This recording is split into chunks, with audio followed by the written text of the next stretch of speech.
ajak manusia-manusia tersebut untuk bersekutu dengan dia, Weh, maka fokus mereka ke Yesus, weh, fokus ke kematian Yesus, ngapa ke manusia-manusia yang nanti lain? sampai ke Yesus, cucu Jibril. Weh, Dasar anak keponakan Jibril, sabar kambing, keponakan anak Jibril. kambing.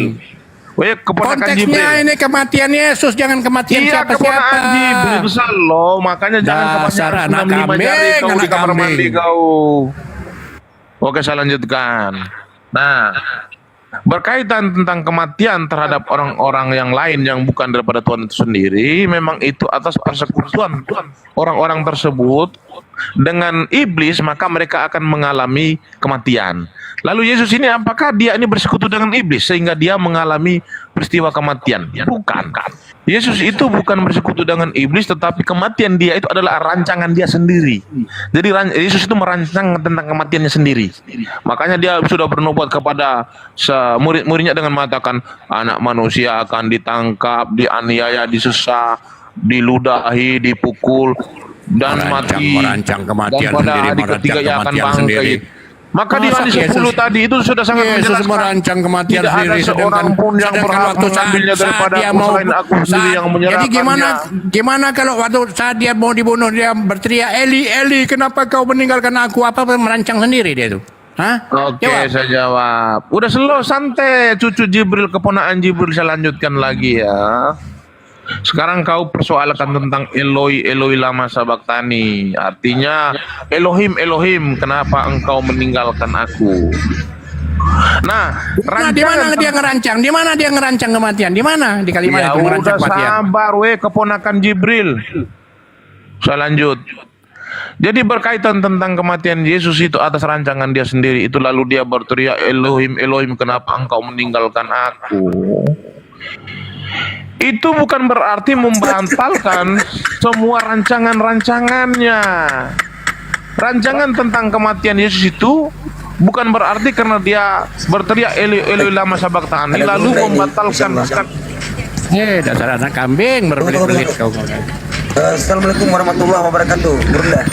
Waalaikumsalam warahmatullahi wabarakatuh. Mantap, ini baru mantap. Ini guru besarnya naik, ini baru cocok. Nah, Maaf ini saya memang mengganggu kalian. bukan mengganggu Bang, tetapi Abang memang cocok naik untuk mencerahkan si cucunya Jibril ini. Iya Gurunda, tolong dibaptis nih orang satu ini. Baik. Ya, menarik temanya, Masya Allah. Saya simak dari tadi. Jadi bahasan ini kita fokuskan ya. Siapa yang menyerahkan? Selamat siang. Tolong disambut saya Pak Pipo ini. Aduh, Pak Pipo lupa kami, Pak Pipo Semangat siang. lupa Pak Pipo lupa Pak Pipo. Oh, ya. Siapa yang menyerahkan Nabi Tuhan di atas tiang salib? Tuhan itu sendiri atau iblis, gitu ya? Tapi kita enaknya dua arah lah Bang, nggak enak kalau dialog satu Iya. arah ini nggak asik. Dua arah sama. Nabi Isa disalibkan atau Nabi Isa diselamatkan, kan gitu. Nah, sekarang kita lepaskan Isa, kita lepaskan Yesus. Yang kita bahas manusia yang datang kepada Bani Israel itu disalibkan. Karena di Al-Quran juga mengatakan ada yang disalibkan. Di Anda juga mengatakan ada yang disalibkan. Nah sekarang kita uji penyaliban ini karena setan yang mau atau karena Tuhan yang mau. Oke. Itu poinnya.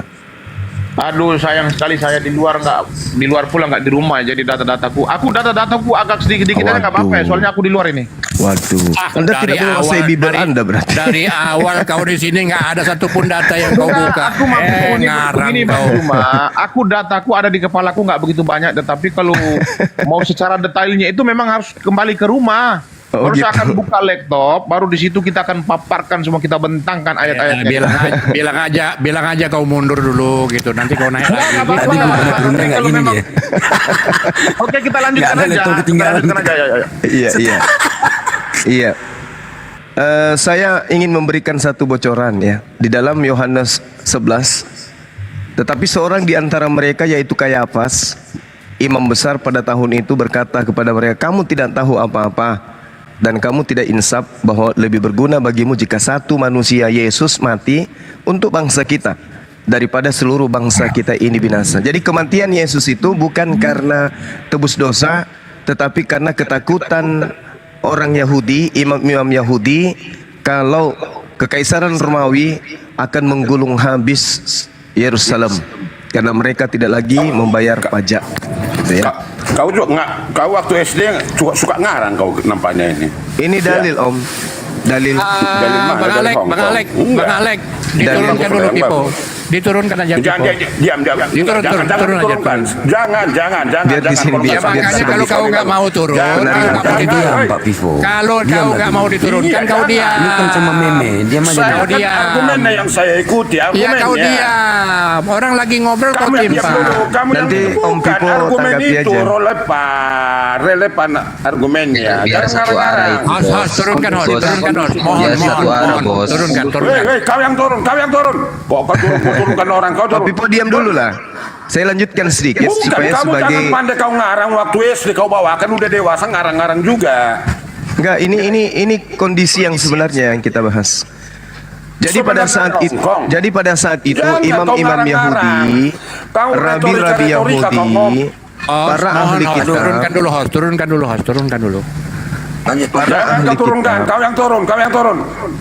Jangan Para gitu. ahli kitab. Host, coba turunkan Yang dulu, host. elok, yang Ini bagus, yang coba turunkan dulu, sopan. host. Host, turunkan dulu. Biar satu arah loh. Nah, cakep.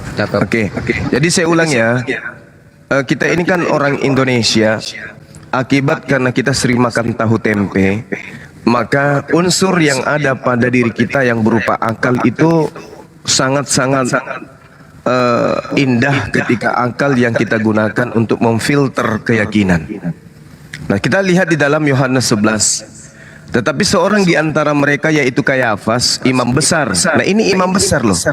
Imam besarnya Yahudi pada saat itu tidak menggunakan kitab Taurat, tidak menggunakan Yesaya, tidak menggunakan Yeremia, tidak menggunakan kitabnya Daud dan seterusnya untuk kemudian menyalibkan Yesus. Tetapi dia bernubuat sendiri. Dan kamu tidak insaf bahwa lebih berguna bagi dirimu jika satu orang yaitu Yesus untuk mati bagi bangsa kita daripada seluruh bangsa kita ini binasa.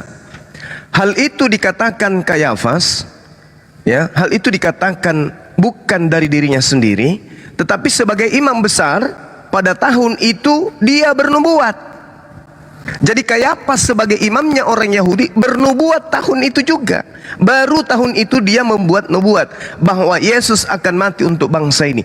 Jadi bukan nubuat dari Yeremia, bukan nubuat dari Tuhan, bukan nubuat dari nabi-nabi yang sebelumnya, tetapi dari imam. Nubuah ini dikarang sendiri oleh imamnya Yahudi bernama Kayafas bahwa tahun ini aku Kayafas bernubuat bahwa Yesus akan mati untuk bangsa itu. Jadi kematian Yesus bukan untuk Kristen. Kematian Yesus untuk bangsa itu. Bangsa yang dimaksud di sini adalah bangsa Israel. Dan bukan untuk bangsa itu saja, tetapi untuk mengumpulkan dan mempersatukan anak-anak Theos yang bercerai-berai. Hanya untuk Bani Israel saja yang bercerai-berai, Yesus itu dinubuatkan oleh Kayafas untuk mati. Maka mulailah hari itu mereka sepakat untuk membunuh Yesus. Jadi ingat, nubuat yang ada adalah nubuat yang dikarang oleh Kayafas. Kayafas siapa? Imam besar. Imam besarnya siapa? Imam besarnya rabi-rabi Yahudi Bani Israel kala itu. Kapan nubuat itu muncul? Tahun itu juga. Apa nubuatannya? Yesus harus mati untuk Bani Israel, bukan untuk dunia. Maka mulai hari itu mereka sepakat untuk membunuh Yesus. Matius 26:59, imam-imam kepala malah seluruh mahkamah agama mencari kesaksian palsu terhadap Yesus supaya Yesus dapat dihukum mati. Ini akibat apa? Akibat nubuah buatan Kayafas. Demikian, silakan Anda tanggapi. Aduh, terima kasih paparan Bang Juma, ini sangat bagus sekali ya, tetapi Ya, sayang silakan ngerocos kayak tadi coba di depan Bang Juma. Oke, ya. Terima kasih atas waktu yang sudah diberikan kepada saya dan juga terima kasih atas narasi Bang Juma, ini sangat bagus. Tetapi mungkin sayang sekali karena saya berada di luar ya. Tetapi saya pastikan dalam 20 menit ke depan saya akan sampai di rumah. Saya akan kembali ke rumah dan saya akan buka laptop. Jadi begini ya, kita membahas tentang Kayafas. Jadi dari sudut pandang Bang Juma ini bahwasan menubuatkan tentang kematian Yesus ini bukan Tuhan itu sendiri, bukan Nabi itu sendiri, dan bukan Yesus itu sendiri, tetapi seorang imam besar yang bernama Kayafas inilah yang menubuatkan tentang kematian Yesus. Yang Bang Juma harus pahami dulu bahwasan sebelum penyalipan itu, Yesus itu sudah mengadakan perjanjian dengan murid-muridnya. Dan perjanjian kepada orang-orang yang akan mengikuti ajarannya. Perjanjian apa yang harus dia lakukan? Darahku adalah darah perjanjian yang ditumpahkan bagi banyak orang untuk pengampunan dosa. Di situ dikatakan darahku adalah darah perjanjian yang ditumpahkan bagi banyak orang untuk pengampunan dosa.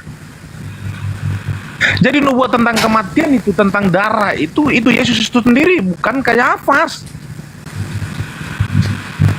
Lalu dia juga bernubuat lagi tentang kematiannya kepada murid-muridnya. Apa katanya? Anak manusia akan ditangkap, sesa, disalibkan, dan pada hari ketiga ia akan bangkit.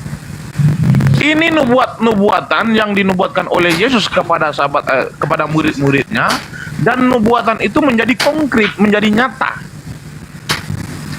Apakah kita harus menyimpulkan bahwa peristiwa kematian Yesus ini dinubuatkan oleh Kayafas? Bukan. Tetapi Yesus sendiri yang menubuatkan tentang kematiannya, tentang penyalipan, tentang pengampunan dosa oleh darahnya. Itu atas nubuatan dia sendiri, bukan Kayafas. Kecuali kita menemukan ayat yang ada di dalam perjanjian baru itu bahwasan yang menubuatkan tentang kematian Yesus itu mutlak hanya Kayafas saja, tetapi Yesus tidak pernah menubuatkan tentang kematian, dan Yesus tidak pernah mengadakan perjanjian baru dengan mengadakan perjanjian darah. Saya pastikan bahwasan benar, bahwasan Yesus itu tidak bernubuat tentang kematiannya, tetapi di sini kita menemukan bahwasan Yesus itu bernubuat tentang kematiannya. Dan untuk memastikan bahwasan Yesus ini mati, ketika Petrus dan Yohanes ketika mereka berkhotbah di Bait Salomo, itu Yesus sudah terangkat ke surga. Lalu Yesus memberikan amanah kepada mereka untuk memberitakan Injil, dan mereka berkhotbah di Bait Salomo. Apa kata Petrus dan Yohanes tentang kematian Yesus dan penyalipannya? Kamilah sebagai saksinya. Itu di Kisah Para Rasul 3. Jadi kalau berkaitan tentang kematian Yesus ini, siapa yang menjadi saksi? Yohanes dan Petrus menjadi saksi. Mereka mengakui bahwa tentang kematian Yesus dan penyalipannya kami sebagai saksinya. Jadi apa yang kita persoalkan di sini? Apakah Yesus tidak mati? Yesus mati. Alkitab sangat menjelaskan bahwa Yesus mati, dan para saksi mata itu secara gamblang mengatakan bahwa kami sebagai saksi tentang kematian Yesus. Lalu apa dipersoalkan di sini? Tidak ada. Silakan Bang Juma. Saya sambil start motor ini balik ke rumah biar kita bentangkan dulu dalil-dalilnya ya. Iya, silakan. Mohon izin teman-teman sekalian. Jadi gini, Bung. Anda tidak akan pernah menemukan nubuah di dalam kitabnya Bani Israel. Enggak ada. Enggak ada nubuat tentang kematian sosok Nabi, sosok Mesias untuk menebus dosa manusia. Itu enggak ada. Ini murni karangan Roma. Muncul ajaran Kristen itu dari sana. Nah, sekarang kita netral. Kita netral aja dulu. Netral kita, melepaskan ego kita di dalam berkeyakinan. Kita baca lurus-lurus aja Bible itu. Kayafas ini adalah seorang imam. Imam yang hidup berdampingan dengan Yesus. Dia yang bernubuat. Dan dia ini adalah seorang imam yang ditunjuk langsung oleh kaisar pada saat itu. Dia adalah pengganti dari imam besar Hanas sebelumnya. Setelah Hanas memerintah, kemudian dia melalui Pontius Pilatus kemudian, dan juga yang ada di provinsi Ludania, dia ditunjuk sebagai imam besar. Karena pada masa itu kekaisaran, pemerintahan yang ada pada Yerusalem itu dipimpin langsung oleh kekaisaran Romawi. Romawi menunjuk Kayafas untuk menjadi imam. Harus Anda pahami dulu. Nah, apa yang terjadi dengan Kayafas ini? Dia sebenarnya tidak menemukan kesalahan kepada Yesus. Tidak ada Kayafas yang menyerahkan ke ke Pilatus, menyerahkan ke Pilatus. Kayafasnya yang menyerahkan. Pilatus mengatakan tidak ada kesalahan. Setelah itu putus asa, diserahkan lagi ke Herodes. Herodes juga mengatakan tidak ada kesalahan Yesus. Maka untuk menenangkan jemaat, Kayafas ngarang nubuatan. Karena Kayafas bingung. Ini saya didesak oleh massa supaya Yesus ini dibunuh. Karena kalau tidak dibunuh, maka Yesus akan mempengaruhi Bani Israel untuk tidak membayar pajak. Kepada siapa? Kepada kekaisaran. Coba Anda baca di dalam kitab saudara Lukas 23 nomor 2. Di situ mereka mulai menuduh Yesus. Mereka berkata, kami dapati Yesus ini menyesatkan masyarakat. Yesus menghasut orang supaya jangan membayar pajak kepada kaisar. Sebab katanya Yesus adalah Kristus, seorang raja. Oleh karena itulah kemudian Yesus ini mengajarkan orang-orang pada masa itu dengan mengikuti pekerjaan yang Tuhan berikan kepadanya, yaitu bermujizat. Jadi orang-orang Israel ketika kemudian melihat Yesus bermujizat, mereka bandingkan dengan ahli Taurat. Ahli Taurat nggak ada apa-apanya. Yesus bermujizat, makanya saban hari pengikut Yesus semakin banyak. Orang-orang meninggalkan ahli Taurat sehingga sunyi sinagoge. Ketika sunyi sinagoge, tidak ada yang bayar perpuluhan. Ketika tidak membayar perpuluhan, apa yang mau disetor kekaisaran? Karena tidak ada setoran kekaisaran, maka Yerusalem terancam akan dihabisi oleh kekaisaran kalau Yerusalem tidak memberikan upah atau tidak memberikan upeti. Maka mereka membuat persekongkolan. Orang ini bahaya, pengaruhnya sangat luar biasa, kita harus bunuh orang ini. Maka Kayafas mengambil kesimpulan. Di Yohanes 11 Anda coba baca.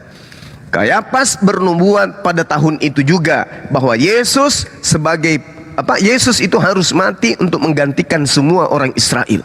Daripada semua orang Israel itu dibunuh oleh kekaisaran, lebih baik satu orang yang kita tumbalkan. Maka ditumbalkanlah Yesus dengan cara memberikan kesaksian-kesaksian palsu agar oknum Yesus ini dibunuh. Makanya di dalam Matius 27 nomor 18, Pilatus memang mengetahui bahwa mereka telah menyerahkan Yesus karena mereka dengki, mereka iri, mereka cemburu. Yesus semakin besar pengaruhnya, mereka iri, mereka dengki, maka mereka melakukan kesaksian-kesaksian palsu.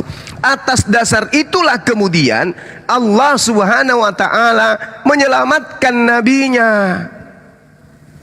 Jadi persekongkolan yang terjadi terhadap diri Nabi Tuhan yang dipelopori oleh imam-imam Yahudi, rabi-rabi Yahudi, bahkan mahkamah-mahkamah agama mengakibatkan terlibatnya Yudas. Yudas terlibat di dalam persekongkolan itu untuk Yesus ditangkap. Tuhan kemudian datang menyelamatkan Sang Yesus, Sang Isa, sehingga yang menjadi tumbal di atas tiang salib adalah pengkhianat. Memang ada penyaliban. Nah, setelah terjadi penyaliban, eksekusi terjadi.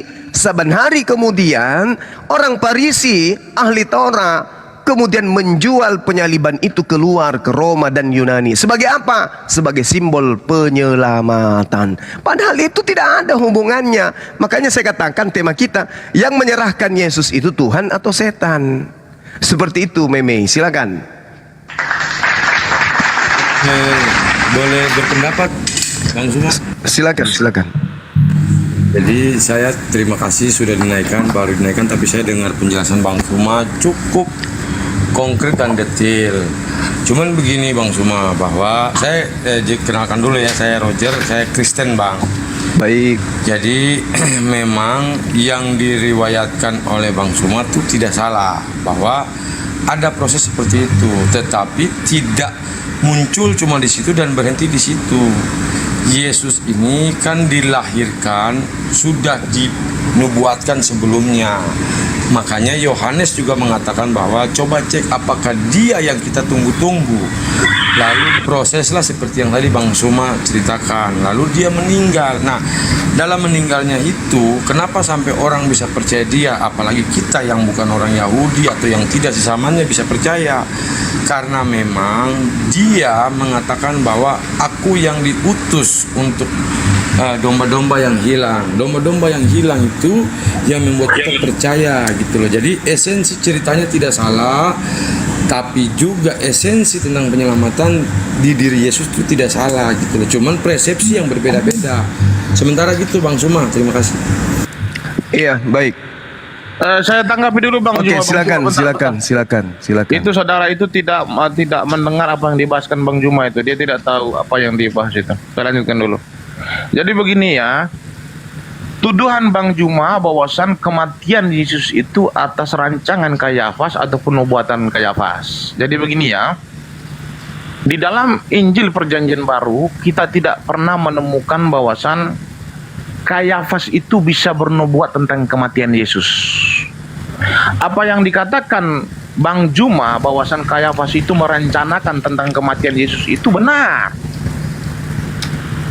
Tetapi Bang Juma harus pahami dulu bahwasan sebelum perencanaan itu dilakukan, Yesus jauh-jauh hari sudah bernubuat tentang kematiannya. Apa nubuatan Yesus tentang kematiannya? Para imam-imam akan menyerahkan dia kepada orang-orang ataupun kepada bangsa yang tidak mengenal Allah. Para imam itu siapa? Para imam itu sudah dijelaskan Bang Juma tadi bahwasan Kayafas serta pengikut-pengikutnya ini, mereka ini akan menyerahkan Yesus ke tangan orang-orang yang tidak pernah mengenal Tuhan ataupun kepada bangsa yang tidak pernah mengenal Tuhan. Bangsa yang tidak pernah mengenal Tuhan ini siapa? Ya Romawi. Jadi berkaitan tentang para imam akan menyerahkan Yesus kepada bangsa Romawi, itu sudah dibuatkan oleh Yesus sendiri. Jadi peristiwa yang dilakukan oleh Kayafas itu, sebelum peristiwa itu terjadi, Yesus sudah menubuatkan itu semua. Yesus menegaskan bahwasan para imam-imam akan menyerahkan dia kepada bangsa yang tidak pernah mengenal Tuhan. Itu sudah dinubuatkan. Jadi kalau Bang Juma mengatakan bahwasan nubuat tentang kematian Yesus atau memaksa Yesus untuk meninggal itu adalah Kayafas, saya katakan bukan. Tetapi sebelum peristiwa itu dilakukan oleh Kayafas, Yesus sendiri sudah menubuatkan tentang itu. Jadi saya katakan di sini tidak ada yang mau dibahas. Apa harus kita bahaskan lagi?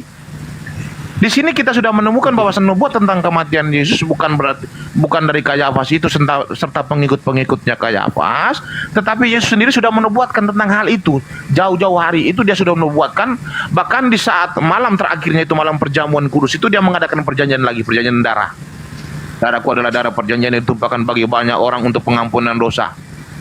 Ya, jadi nubuat tentang kematian Yesus ini bukan atas nubuatan dari Kayafas, tetapi Yesus menubuatkan bahkan peristiwa itu harus terjadi. Peristiwa itu harus terjadi apa saja? Peristiwa yang harus terjadi itu apa yang dibuatkan oleh Yesus itu pertama, para imam akan menyerahkan dia kepada orang-orang ataupun bangsa yang tidak pernah mengenal Allah. Apakah peristiwa itu akan terjadi? Terjadi di dalam peristiwanya Kayafas. Apakah ketika peristiwa dia menubuatkan bahwasan dia akan ditangkap, peristiwa itu terjadi?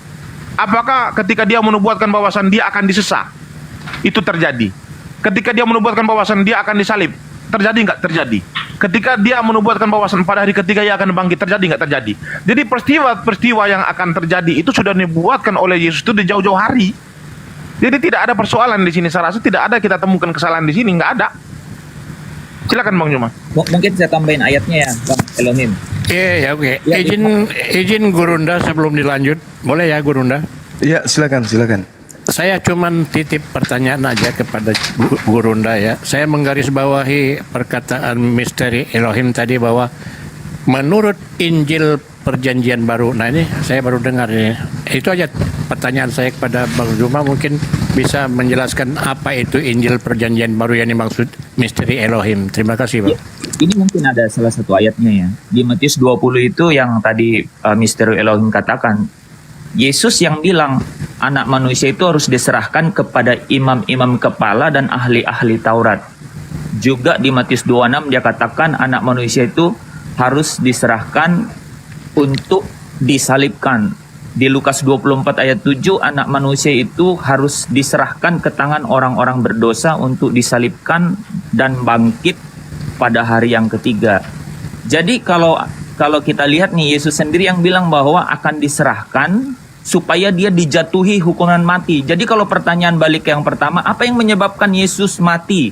Karena mati itu tidak harus terbunuh kan, tapi rupanya di sini terbunuh. Yesus mati karena dia dihukum mati gitu. Yesus mati karena dihukum mati. Kenapa dia dihukum mati? Karena menurut Markus 14, dia itu menghujat Allah.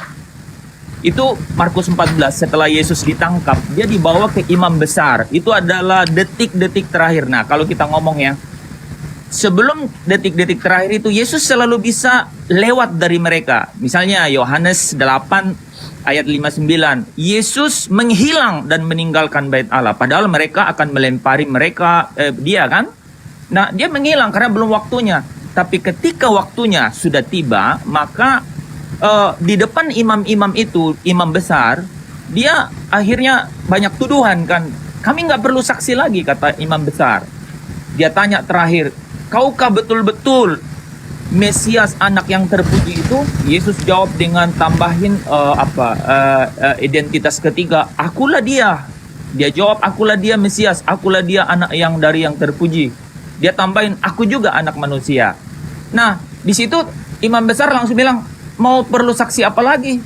Kita udah jelas dia ini menghujat Allah. Nah, menurut imamat ya 24 ayat 16, siapa yang menghujat nama Tuhan pastilah ia dihukum mati. Jadi Yesus melewati setiap apa yang memang sudah ditetapkan gitu oleh Allah yang mengutus dia, bahwa dia harus mati karena dia dituduh menghujat Allah sehingga dijatuhi hukuman mati. Ya, dia sendiri yang bilang bahwa aku diserahkan kepada imam-imam kepala dan ahli Taurat untuk mereka jatuhi hukuman mati karena mereka menyangka bahwa dia menghujat Allah. Satu-satunya ya, dia menghujat Allah, jadi dia dihukum mati. Nah, kira-kira sebenarnya jadi kenapa Yesus sampai mati? Karena dia dihukum mati gitu. Kenapa dia hukum mati? Karena dia menghujat Allah. Gitu. Kenapa dia menghujat Allah? Karena dia bilang bahwa aku Mesias, aku anak Allah yang terpuji, aku anak manusia. Dan dia katakan sendiri bahwa dengan hukuman mati itu benar-benar saya mati dan kemudian aku bangkit setelah hari yang ketiga. Jadi benar Yesus yang ini adalah Yesus yang dihukum mati dan bangkit. Kira-kira itu dari saya. Oke, baik. Giliran saya ya, teman-teman. Jadi saya tarik dari yang terakhir.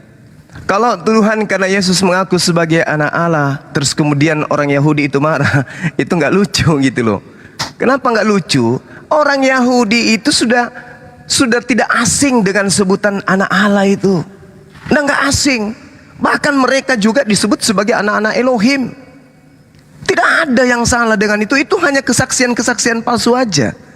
Di dalam kitabnya orang Yahudi, Amsal 3, hai anakku, janganlah engkau menolak didikan Tuhan dan janganlah engkau bosan akan peringatannya, karena Tuhan memberi ajaran kepada yang dikasihinya seperti seorang ayah kepada anak yang disayanginya. Jadi itu adalah sesuatu yang lumrah.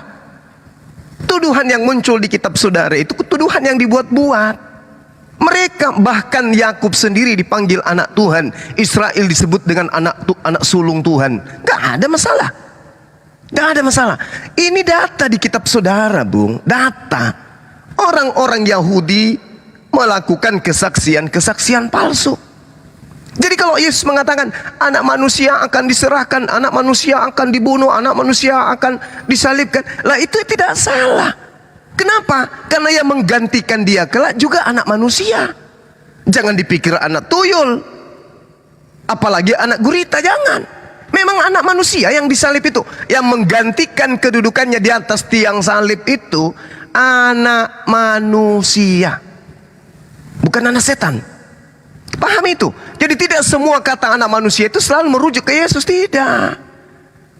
Di dalam kitab saudara Yohanes 6 nomor 70, bukankah aku sendiri yang memilih kamu yang 12 ini, dan seorang di antaramu adalah iblis. Coba Anda pikirkan itu. Kenapa Yesus mengatakan seorang di antaramu adalah iblis? Kenapa? Coba kita lihat apa yang dituangkan kemudian di dalam.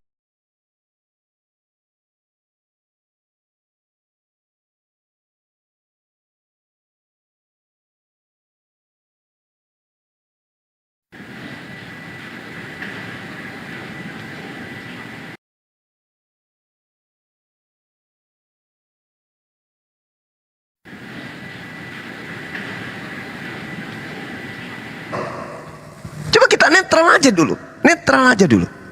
Ya, kembali kepada tema tadi. Ketika kemudian orang-orang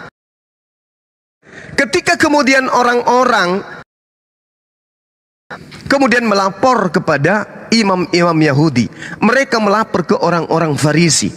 Mereka menceritakan kepada orang Farisi ini. Apa yang terjadi?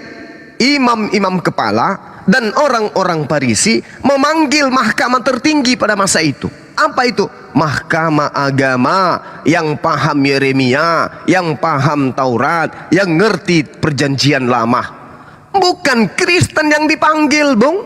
Bukan bapak-bapak gereja, bukan pendeta, bukan pastor, bukan Romawi, bukan Yunani yang dipanggil. Yang dipanggil adalah orang yang paling menguasai kitabnya Bani Israel. Siapa itu?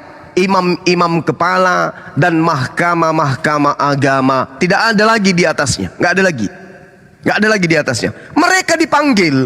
Apa kesimpulan mereka? Apabila kita biarkan Yesus, maka semua orang akan percaya kepada Yesus, dan orang-orang Roma akan datang dan merampas tempat suci kita serta bangsa kita. Ini kesimpulan para imam. Ini kesimpulan rabi-rabi Yahudi. Ini kesimpulan mahkamah agama. Kalau kita biarkan Yesus ini merajalela, Yesus ini kita biarkan kemudian beraksi, Yesus ini kita biarkan kemudian action di tengah-tengah kita, mereka akan dipercayai oleh semua orang.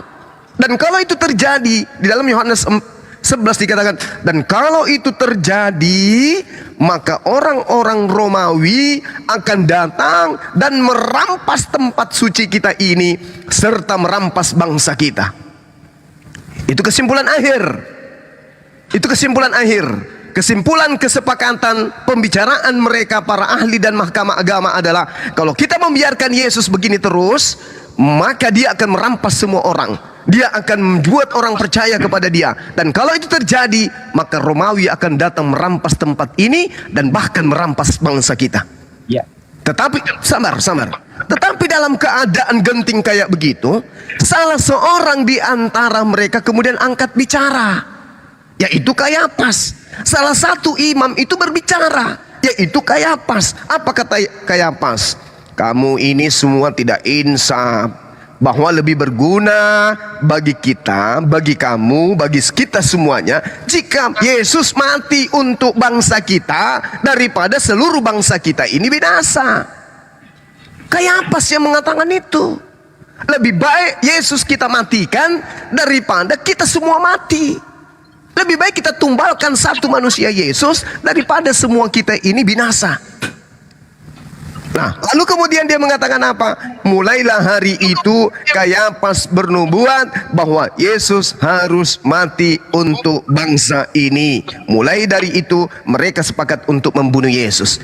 Jadi cerita-cerita yang saudara-saudara bawa tadi, itu cerita yang muncul akibat hasil dari propaganda yang mereka lakukan. Muncullah kemudian kitab Lukas, Markus dan semua-semua itu yang menceritakan tentang pembunuhan, penyaliban, mati terkutuk, nebus dosa, dosa waris, matikan Torah, tidak berlaku lagi dan seterusnya. Itu adalah hasil propaganda yang tadi. Indungnya itu di sini. Asalnya itu di sini. Mereka bersepakat kemudian untuk melakukan kesaksian-kesaksian palsu. Lalu Pilatus mengatakan, memang saya mengetahui bahwa mereka telah menyerahkan Yesus untuk dibunuh karena mereka iri, karena mereka dengki, bukan karena menghujat, bukan karena menista nama Tuhan, bukan karena mengaku sebagai anak Tuhan, bukan, tapi karena mereka iri karena Yesus semakin banyak pengaruhnya. Itu kita netral dulu untuk membaca Bible. Silakan. Ya, jadi justru karena Sebentar Bang, sebentar Gurunda. Pertanyaan saya belum diulas tadi Gurunda tentang Injil di Perjanjian Baru itu saya baru dengar juga. Oke, Mohon, baik. Gurunda. Baik. Mohon 1 menit teman-teman. Terima kasih Bang. Jadi gini, terkait dengan Injil yang saudara-saudara Kristen bawa ini, di dalam narasi yang dihasilkan dari kesaksian dari seseorang yang bernama Yohanes kepada penulis Yohanes, di dalam Yohanes 21, 24, 25 jelas kitab Yohanes itu bukan catatan Nikodemus, bukan anaknya Nikodemus yang menulis itu, tetapi orang yang tidak dikenal. Nah, kemudian di dalam Yohanes 1 nomor 48 dikatakan, Filipus ikutlah denganku. Oke, Filipus ikutlah denganku. Jadi ada oknum yang dipanggil oleh Yesus untuk memberitakan Injil Allah. Injil Allah tertulis dengan jelas menurut penelitian penulis Markus. Di dalam Markus 1 nomor 14, Yesus memberitakan Injil Allah. Sekali lagi, Yesus memberitakan Injil Allah. Yesus memberitakan Injil Allah. Filipus dipanggil oleh Yesus di dalam Kisah Para Rasul 8. Filipus didatangi oleh malaikat, lalu Filipus memberitakan Injil Yesus. Tidak ada Injil Lukas diberitakan Yesus, tidak ada Injil Matius, tidak ada Injil-Injil yang Anda kaitkan sebagai kitab kanon, apalagi surah-surah Paulus. Tidak ada sama sekali. Yang Yesus firman yang sampaikan adalah Injil Allah, yang Filipus sampaikan adalah Injil Yesus. Jadi yang Anda sebut Injil itu adalah catatan-catatan yang tidak dikenal oleh Yesus. Bukan Injil yang Anda beritakan itu, tapi sebuah buku yang dituliskan dengan tangan sendiri, lalu dikatakan itu dari firman Tuhan. Sekali lagi saya katakan, kitab kanonik itu bukan Injil. Surah-surah Paulus itu bukan Injil. Tulisan Petrus yang adalah tulisan Paulus itu sendiri, dan Kisah Para Rasul yang adalah tulisan Lukas itu sendiri, sama sekali bukan Injil yang diberitakan oleh Yesus. Tetapi berita-berita, peristiwa-peristiwa yang dituliskan dari hasil saduran, dari hasil penyelidikan dari orang-orang yang tidak dikenal. Itu dari saya, silakan. Terima kasih. Jadi kesimpulannya sebentar Pak. Jadi kesimpulannya bahwa pernyataan Injil Perjanjian Baru itu tidak bisa diterima ya, Gurunda ya. Ya, tapi sebagai salah satu submateri diskusi, itu bisa kita dijadikan sebagai salah satu referensi. Iya, bahan referensi. Iya, bahan referensi. Tapi tidak bisa dijadikan sebagai acuan pembenaran. Ngomong ya, Bang Bang Yesus ya, Bang siapa nih? Ya. Jadi yang Bang Suma jelaskan itu semua menurut saya harus akui bahwa sangat hebat kompleksitas alur ceritanya ya. Tapi begini Bang Suma, kalau seumpama dibilang bahwa Injil itu tidak benar dan berdasarkan saduran atau orang yang tidak dikenal, jadi gini, firman itu kekuatannya bukan pada manusia, kepada Tuhan yang mana dia berkehendak. Jadi ketika mereka memiliki kemampuan untuk menulis, itu memang mereka manusia yang menulis. Masalah dikenal atau tidak dikenal, Tuhan yang berkuasa. Makanya kita lihat Injil itu penjelasannya menurut saya jelas. Kisah tentang silsilah Yesus, kisah tentang murid-murid Yesus, kisah tentang jemaat mula-mula, kisah tentang sampai di Wahyu, dan banyak lagi dengan kisah-kisah lainnya. Nah itu tentu ditulis oleh orang. Masalah benar tidak benar ya kita walau-alam, tapi kenapa kita bisa makin itu benar?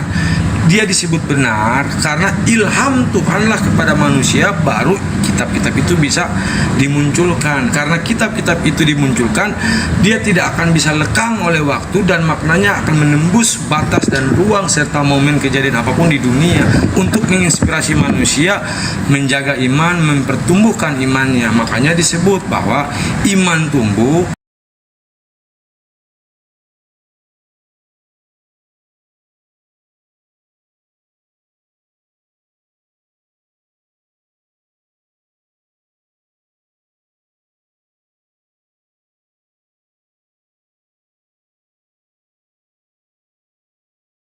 akan memiliki hikmat untuk memahami maksud-maksud dari tujuan firman. Jadi menurut saya meniatkan untuk belajar Alkitab benar, tapi kalau Bang Suma minta untuk dipahami pasti Bang semua bisa paham maksud dan tujuan firman itu gitu loh.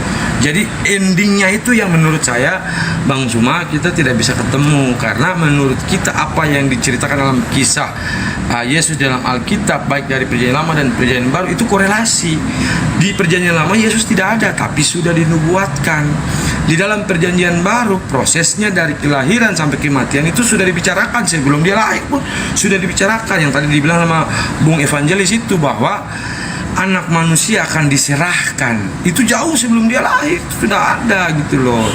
Nah makanya begitu proses dia kenapa harus mati, karena proses persembahan terbaik manusia kepada Tuhan sejak Adam dan Hawa dilakukan oleh anaknya Kain dan Habel, yaitu persembahan kedua yaitu Tuhan menguji Abraham bahwa Abraham, serahkanlah anakmu yang kukasihi. Dia coba membawa anaknya dan dia beriman sampai pada titik terakhir Tuhan mengasihinya, lalu memberikan dia sebuah hewan.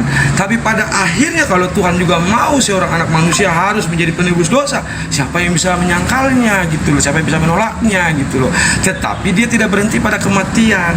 Sudah ditulis bahwa 3 hari kemudian dia akan naik atau dia akan dibangkitkan, diumpamakan seperti kisah Yunus 3 hari dalam perut ikan gitu loh. Nah itu yang membuat bahwa keislaman yang Pak Zuma pahami kita selalu akui bahwa kepercayaan kepada Tuhan sangat luar biasa, bahkan melebihi kita. Tapi ketika iman kita dikatakan bahwa Yesus itu cuma nabi atau apa, ya kita agak sulit di situ, karena menurut kita Yesuslah penghubung kita dengan Bapa di surga, dan memang Tritunggal itu konteksnya tidak bisa dipahami secara harafiah gitu loh.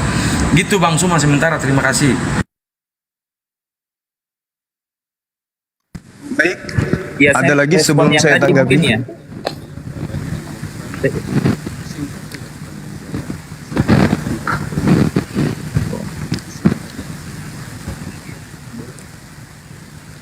Ya silakan Bang, silakan. Hostnya lagi ini kayaknya. Silakan Bang, Tidak. silakan Bang, silakan.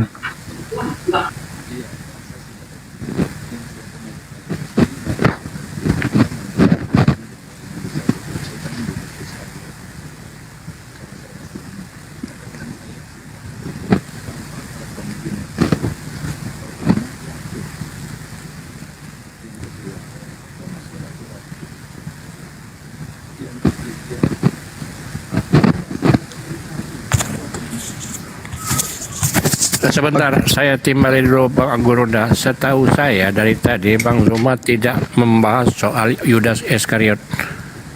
Bang Zuma hanya membahas soal kematian Yesus, proses kematian Yesus. Silakan Gurunda. Iya, baik. Jadi gini Bung, ini saya bernarasi terkait dengan apa yang kemudian tertuang di dalam kitab saudara. Kalau di Al-Quran jelas, barrafa'ahullah ilaihi wa kana Allah azizan hakima. Nabi yang datang kepada Bani Israel ketika kemudian tadinya mau dipeloncoi oleh orang Yahudi kerjasama dengan orang Romawi, Allah menyelamatkan nabinya. Lalu kemudian terjadi penyaliban. Penyaliban ini kemudian Allah Subhanahu wa taala menerangkan di dalam Al-Qur'anul Karim, sesungguhnya mereka itu tidak membunuh, tidak menyalib, tetapi orang yang diserupakan bagi mereka. Bagi siapa? Bagi penyalibnya, bagi imam Yahudi, bagi rabi Yahudi, bagi mahkamah agama. Itu terjadi. Terkait dengan iman saya, apakah Anda ragu? Apakah Anda sudah final? Saya katakan final. Nabi yang datang kepada Bani Israel tidak disalibkan. Lalu apakah itu Yudas? Itu bukan urusan saya. Mau siapapun yang menggantikan, yang jelas nabiku yang datang kepada Bani Israel diselamatkan Tuhanku. Selesai. Iman saya tidak akan pernah bisa goyah di situ. Nah ini yang bermasalah sekarang. Ketika kita membaca kisah para Rasul 25 nomor 19, orang-orang Yahudi di sana bersama Paulus itu berselisih paham tentang sosok yang bernama Yesus. Ada yang mengatakan dia sudah mati, ada yang mengatakan dia masih hidup. Berselisih sesuai dengan penjelasan Al-Quran. Mereka berselisih paham tentang itu. Nah lalu kemudian ketika saudara bertanya kepada saya, berarti Anda ini ragu. Apakah Anda ragu? Saya tidak ragu. Saya yakin Nabi Isa atau Iso atau Yesua yang datang kepada Bani Israel itu tidak dibunuh. Tetapi ada yang menggantikan yang kelak menjadi Tuhan oleh teman kita Kristen. Nah sekarang setelah Islam itu final, kita masuk ke iman Kristen. Kan begitu. Maka muncul pernyataan saya ketika kemudian Yesus di awal mengatakan, akulah yang memilih kalian yang 12, tapi salah satu di antara kalian adalah iblis. Kenapa Yesus mengatakan iblis? Karena iblis ini yang merasuki pengkhianat sehingga Yesus disalibkan. Bagaimana sampai penyaliban itu terjadi? Iblis juga masuk ke dalam Kayafas. Iblis juga masuk ke imam-imam besar. Iblis juga masuk ke mahkamah-mahkamah agama. Jadi sinkronisasi pekerjaan Yudas, imam Yahudi, mahkamah agama melahirkan satu konsep pembunuhan manusia di atas tiang salib. Lalu bukan hanya sampai di situ, dijadikan sebagai tumbal penebus dosa. Sekarang pertanyaannya adalah, apakah pembunuhan terhadap Yesus ini atas izin Yod-Heh-Vav-He atau karya setan? Karya Atas iblis. izin Tuhan, Bang. Atas izin Tuhan, Bang. Silakan Anda tunjukkan kepada saya Tuhannya Bani Israel mengizinkan pembunuhan terhadap orang yang jujur, orang yang benar. Silakan. Itu tertulis di mana? Satu hal yang ingin saya kasih kepada Anda. Keluaran 23 nomor 7. Kata Tuhan, jangan kau membunuh Yesus. Jangan kau membunuh orang yang benar. Jangan kau membunuh orang yang tidak bersalah. Sebab aku Tuhan Yod-Heh-Vav-He tidak akan pernah membenarkan orang yang bersalah. Bagaimana mungkin pesina, pembunuh, pemburit, pemerkosa dan seterusnya dibenarkan dengan cara membunuh orang yang jujur? Ingat, itu pertama.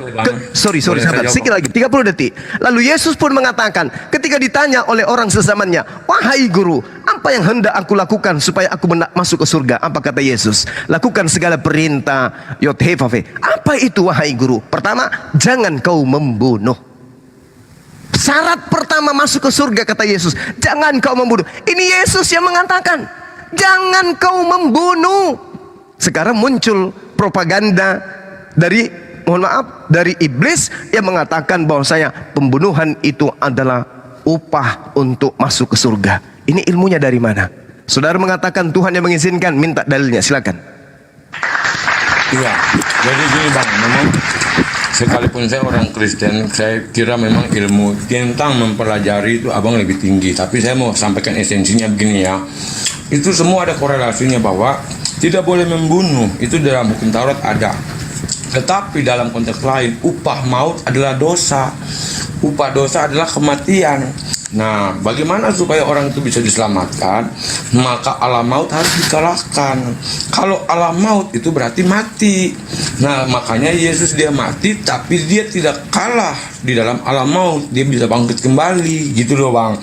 Makanya itu dikisahkan dia akan datang kedua kali untuk menjadi hakim, menjadi penyelamat, begitu Bang. Jadi konteksnya Yesus ini kita bukan baru pahami, kita imani. Kalau cuma sekedar pahami mungkin kita tinggalkan Yesus karena terlalu hina secara duniawi ya. Tapi konteks keselamatan itu yang menjadi panduan bahwa dalam prosesnya dia menjadi penyelamat itu sudah diriwayatkan, dan proses perjalanan dia itu bertentangan betul dengan umat-umat pemuka-pemuka agama Yahudi. Kita bisa lihat kan, kita ambil contoh ya.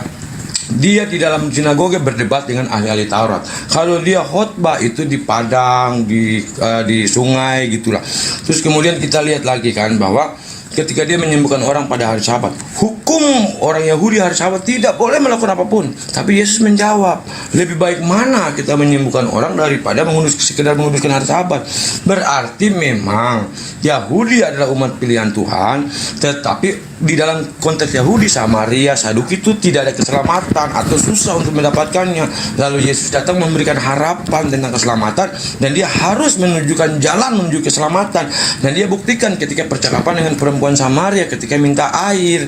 Nah, kalau kita pahami cerita Alkitab seperti Bang Suma ini udah benar, tapi kalau kita mau cari esensi tentang Yesus, memang kita yakini dia anak Allah, bukan karena kita bodoh mempercayai dia anak Allah, tetapi tanda-tanda dan kisah-kisah yang diriwayatkan dalam Alkitab itu benar-benar menunjukkan bahwa dialah juru selamat yang Tuhan hadirkan untuk kita, sehingga matinya dia di Kayafas itu akan terjadi bukan karena dia hina, kan hukum Yahudi bahwa siapa yang disalibkan tuh orang yang paling hina begitu kan, terkutuk gitu loh.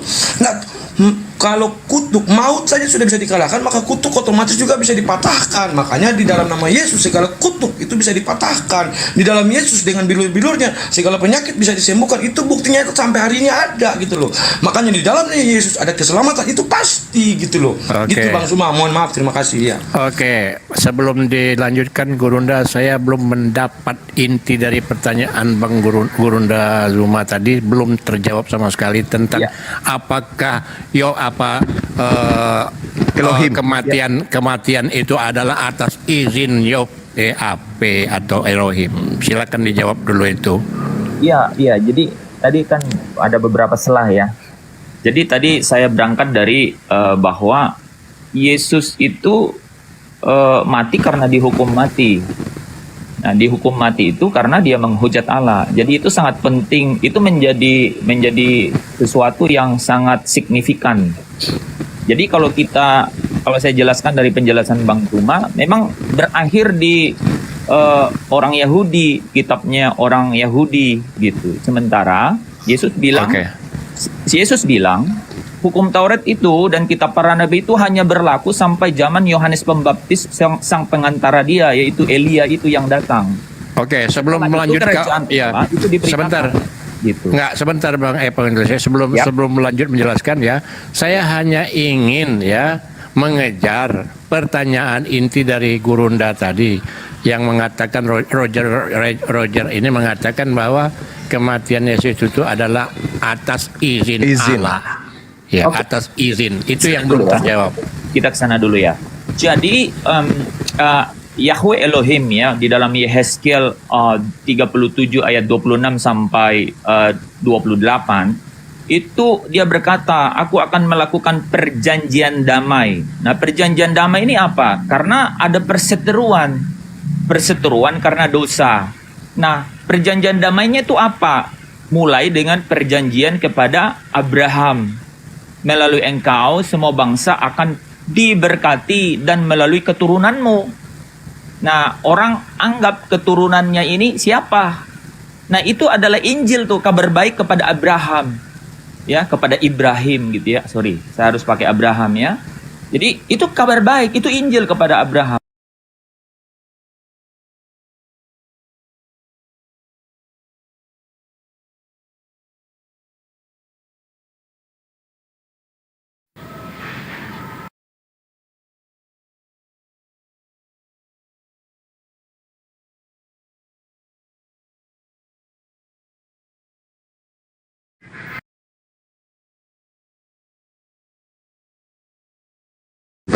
Nah, kemudian dia bilang begini, dan aku memberikan tempat kudusku di antara mereka.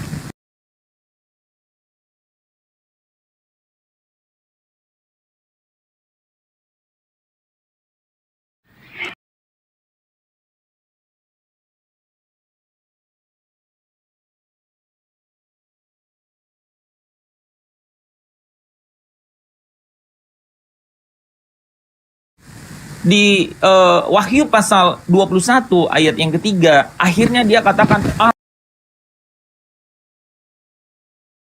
antara manusia dan ia diam bersama-sama dengan mereka. Yaitu apa? Kemuliaannya maksudnya. Tidak terlihat, tapi kemuliaannya itu menerangi mereka itu. Nah, di situ kan. Jadi sebenarnya dia memiliki kasih untuk bersama-sama dengan mereka manusia itu. Pertama kali melalui Abraham. Kemudian melalui keturunanmu. Nah, keturunan yang dimaksud bukan keturunan banyak orang, tetapi Kristus yang dimaksud. Nah, kenapa Kristus bilang di Lukas 16 ayat 16 bahwa hukum Taurat dan kitab para nabi itu berlaku hanya sampai zaman Yohanes, yaitu Yohanes Pembaptis, Elia yang datang itu. Sejak itu maka kerajaan Allah diberitakan. Saya melihat ya, perbedaan utama adalah di situ, ya, bahwa kerajaan Allah mulai diberitakan. Mesias itu datang. Sementara Yahudi bilang Mesias sebelum datang. Jadi saya balik ke poin tadi yang diskusi dengan Bang Suma mengenai Markus pasal 14. Jadi kalau kita lihat, engkau kan Mesias itu, nah anak Allah terpuji itu boleh dilihat ya. Engkau kan anak yang terpuji. Dia nggak pakai Allah ya, karena Buat orang Yahudi nggak boleh. Yang terpuji maksudnya anak Allah. Tapi yang dia paling permasalahan, engkau kan Mesias. Gitu, engkau kan Mesias. Yahudi nggak mau bahwa kau itu Mesias. Nggak mungkin Mesias itu datang dari Galilea kan gitu. Jadi artinya apa? Sebenarnya memang bermasalah di situ. Sementara ini real Mesias yang datang. Nah, terus mengenai anak manusia ya Pak. Anak manusia itu udah dinubuatkan di kitab Daniel. Bahwa yang dimaksud anak manusia itu bukan anak manusia seperti kita. Saya anak manusia juga. Iya, saya anak manusia. Siapapun anak manusia kan, yang lahir dari rahim manusia. Tapi yang dimaksud anak manusia itu di Daniel 7 ayat 13. Dia bilang, aku terus melihat dalam penglihatan malam itu tampak datang dengan awan-awan dari langit. Seorang seperti anak manusia datang kepada yang lanjut usianya. Jadi kepada Allah, kepada Elohim Yahweh. Ya, anak manusia ini. Kenapa dia berkali-kali mengatakan, aku ini anak manusia? Sehingga ketika dia berkata bahwa aku diserahkan, dia berkata anak manusia diserahkan. Nah, ketika diserahkan ini dihukum mati. Dihukum mati, dia mati ya. Dia itu seperti domba yang dibawa ke pembantaian. Makanya di kitab Wahyu, paling terakhir pasal 22 dikatakan, di tahta itu Rasul Yohanes melihat, Wahyu 22 ayat 1 dan 3, tahta Allah, tahtanya Yahweh Elohim, dan tahta anak domba. Jadi iman yang sekarang yang saya miliki ini, itu memang iman yang berdasar pada iman yang berdasar pada apa? Pada penyingkapan bahwa Kristus itu Mesias, bahwa Yahudi dan Tauratnya itu sudah digenapi di dalam Kristus dan hanya berlaku sampai zaman Yohanes Pembaptis yang mengantar Yesus sang Mesias itu datang ke dunia. Nah, di situ perbedaannya. Jadi seolah-olah ada waktu yang memisahkan kita ini dalam diskusi gitu. Saya melihat setelah Yohanes Pembaptis, di mana Kristus itulah sang Mesias yang menyingkapkan kerajaan Allah itu. Kerajaan Allah yang membawa sampai ke Yerusalem baru dan langit baru, bumi baru. Cek, Gurunda Jumlah, cek. Oke. Iya, Jadi suara saya masih jelas kedengaran. ya. Oke. Ada. Sebentar. Maaf ya, Gurunda dengan Bang Sidik ya.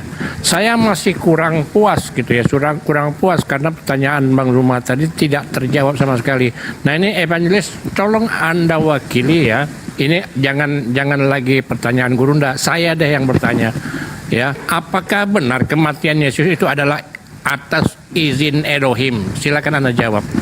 Tunggu, sebelum dia jawab karena narasinya dia panjang tadi, kita persilakan dulu Gurunda. Silakan Gurunda Zuma. Ya, boleh ya Bang ya. Saya kikis dulu karena bukan cuma pertanyaan itu yang diulas oleh beliau. Kita simpulkan bahwa saudara tidak menjawab pertanyaan saya. Itu saudara tidak menjawab. Saya bisa menunjukkan bahwa Tuhan tidak mau Yesus dibunuh. Dan saya sudah menunjukkan itu. Bahkan saya menunjukkan yang mau pembunuhan itu terjadi adalah iblis. Iblis merasuki Yudas, iblis merasuki Kayafas, iblis merasuki imam-imam kepala, iblis merasuki mahkamah agama. Tidak ada Tuhan terlibat di situ. Semua kejadian itu dikelilingi oleh iblis. Bahkan setelahnya iblis yang pawai kemana-mana. Yesus anak Allah, Yesus anak Allah, Yesus anak Allah. Iblis. Dan iblis juga yang pawai Paulus itu rasul Allah. Yes, Paulus rasul Allah, Paulus rasul Allah. Kisah para Rasul 16, Anda baca nomor 16 sampai 18. Bagaimana iblis menggonggong kemana-mana, Paulus adalah rasul. Bagaimana iblis menggonggong kemana-mana, Yesus adalah Allah. Jadi semua dikelilingi oleh iblis. Bahkan kalau Anda melihat di dalam kitab saudara 2 Yohanes 1 nomor 7. Iblis itu, Planos itu adalah yang pergi ke seluruh dunia yang tidak mengaku Yesus datang sebagai manusia. Iblis, semuanya iblis. Dan bahkan kalau Anda melihat endingnya, Yesus akan mengusir orang-orang yang menyebutnya Tuhan. Kenapa? Karena dia tidak melakukan kehendak Bapa, tapi kehendak iblis. Semua iblis, dari bangun tidur sampai tidur kembali, semua iblis. Makanya pertanyaan itu diulang-ulang oleh teman saya. Mana Tuhan mengizinkan pembunuhan terhadap orang suci dijadikan menjadi manusia terkutuk? Mana itu? Anda tidak bisa menunjukkan. Nah, kembali saya urai, nanti Anda tanggapin itu. Saya urai kembali dengan pernyataan saudara. Anda membawa Abraham alaihissalam. Al-Quranul Karim mengatakan inna hadza lahuwal bala'ul mubin. Apa yang terjadi terhadap Abraham hanyalah ujian. Di situ juga diterangkan di kitabnya orang Yahudi Kejadian 22 Itu adalah ujian. Yang terjadi kepada Abraham adalah ujian. Setelah semuanya itu, Allah mencobai Abraham. Jadi Abraham dicobai. Di Al-Quran Abraham dicobai. Bukan untuk indikasi munculnya tipologi pembunuhan terhadap Yesus. Tidak ada indikasi penebusan dosa yang terjadi atas prosesi pembunuhan terhadap anak tunggalnya Abraham. Gak ada sama sekali. Inilah kerja setan, mohon maaf, mengambil data-data di kitabnya Yahudi untuk membenarkan ilustrasi iblis yang ada. Iblis tidak akan pernah tinggal diam dengan adanya kita. Iblis sudah berjanji akan menyesatkan kita semua. Dan iblis salah satunya akan menunggangi kita, Islam atau Kristen. Itu aja kesimpulannya. Nah, kemudian ketika Anda melihat di dalam apa yang terjadi proses Abraham, harusnya anaknya manusia diminta oleh Tuhan. Tuhan sendiri yang turun tangan menggantikan manusia itu dengan hewan. Bagaimana karya iblis yang tadinya hewan turun sendiri menggantikannya dengan manusia? Tuhan turun tangan menggantikan manusia menjadi hewan, menjadi penyaliban, menjadi pengorban. Iblis turun menggantikan yang tadinya hewan, diganti dengan manusia. Sekarang siapa yang tepuk tangan dengan kerja iblis? Itu dulu yang perlu Anda pahami. Makanya saya katakan sekali lagi, apa yang terjadi terhadap manusia, baik dia Isa, Iso, Yesua atau Yesus, itu adalah propaganda iblis. Makanya Tuhan turun tangan menyelamatkan dia. Ini ilustrasi sederhana, 1 menit. Coba Anda lihat, iblis itu, iblis itu tadinya adalah makhluk yang suci, paling taat. Azazil itu adalah makhluk yang paling taat. Makanya kemudian alam semesta bersedih ketika iblis kemudian itu tidak ingin berhormat atau bersujud hormat kepada Adam alaihissalam. Dia lantas mengatakan, aku akan membuat manusia semuanya masuk ke neraka bersama dengan aku. Keturunan Adam aku giring masuk ke neraka bersama dengan aku, dengan cara apapun. Nah itu, baik di dalam kitabnya orang Yahudi maupun di dalam kitabnya umat Islam. Nah, iblis ini kemudian ketika datang ke atas muka bumi, dia tidak menginginkan adanya keselamatan. Oleh karena itulah, mustahil kalau penyaliban itu adalah tiket keselamatan, iblis mengambil peran. Mustahil. Justru karena penyaliban itu akan menyesatkan banyak orang, maka iblis terlibat 100% di dalam penyaliban tersebut. Semuanya terkait dengan pengajaran saudara-saudara Kristen juga semuanya. Nah, kembali kepada tema kita. Ketika saudara mengatakan bangsa-bangsa akan kemudian diberkati, tengok lihat, siapa yang membuat Abraham diberkati? Apakah Kristen atau umat Islam? Hari ini Anda bersyahadat, hari ini juga Anda diajarkan untuk pemberkatan. Pemberkatan kepada siapa? Abraham alaihissalam. Apa yang terjadi? Alam semesta kalau dipenuhi dengan Islam, alam semesta semuanya akan mendapat berkat. Kenapa? Karena yang terlontar dari mulut mereka adalah Allahumma salli ala Muhammad kama sallaita ala Abraham alaihissalam. Subhanallah. Tapi kalau di Kristen, Abraham tidak sabaran, Abraham berzina, Abraham punya anak haram, Abraham bergundi, Abraham menjual istrinya ke Fir'aun, istrinya Abraham kemudian melakukan poliandri. Di Islam tidak dikenal itu. Kenapa? Di Islam hanya melakukan pemberkatan setiap saat. Di dalam kitabnya orang Yahudi, di Kejadian 12 nomor 3 dikatakan begini, aku Tuhan akan memberkati manusia yang memberkati engkau Abraham. Islam dong. Kan setiap hari, setiap saat Islam memberkati Abraham. Dan aku mengutuk manusia yang mengutuk engkau Abraham. Kristen dong. Karena setiap saat Kristen mengutuk Abraham. Sedikit lagi. Lalu kemudian, ini 30 detik.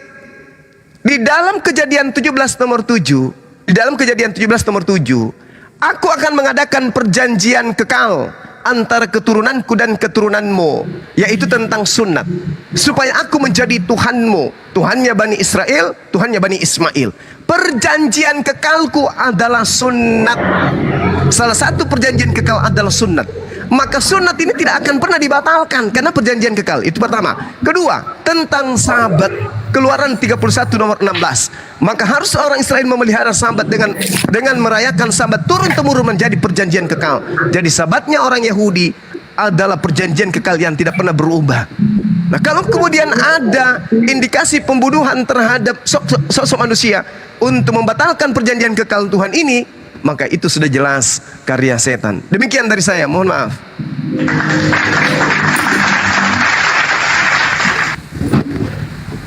Oke, lanjut Bang Iya. Evan. Iya, iya, iya. Jadi lagi-lagi ya di dalam konteks diskusi ini saya perhatiin ada Maaf sebentar, Gunever tolong di mute dulu, Gunever. Never, Anda naik di sini itu loh. Coba sopan lah Anda naik.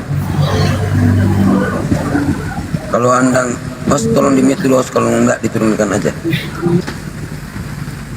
Lanjut Evan. ya, saya kira saya dapat ya ini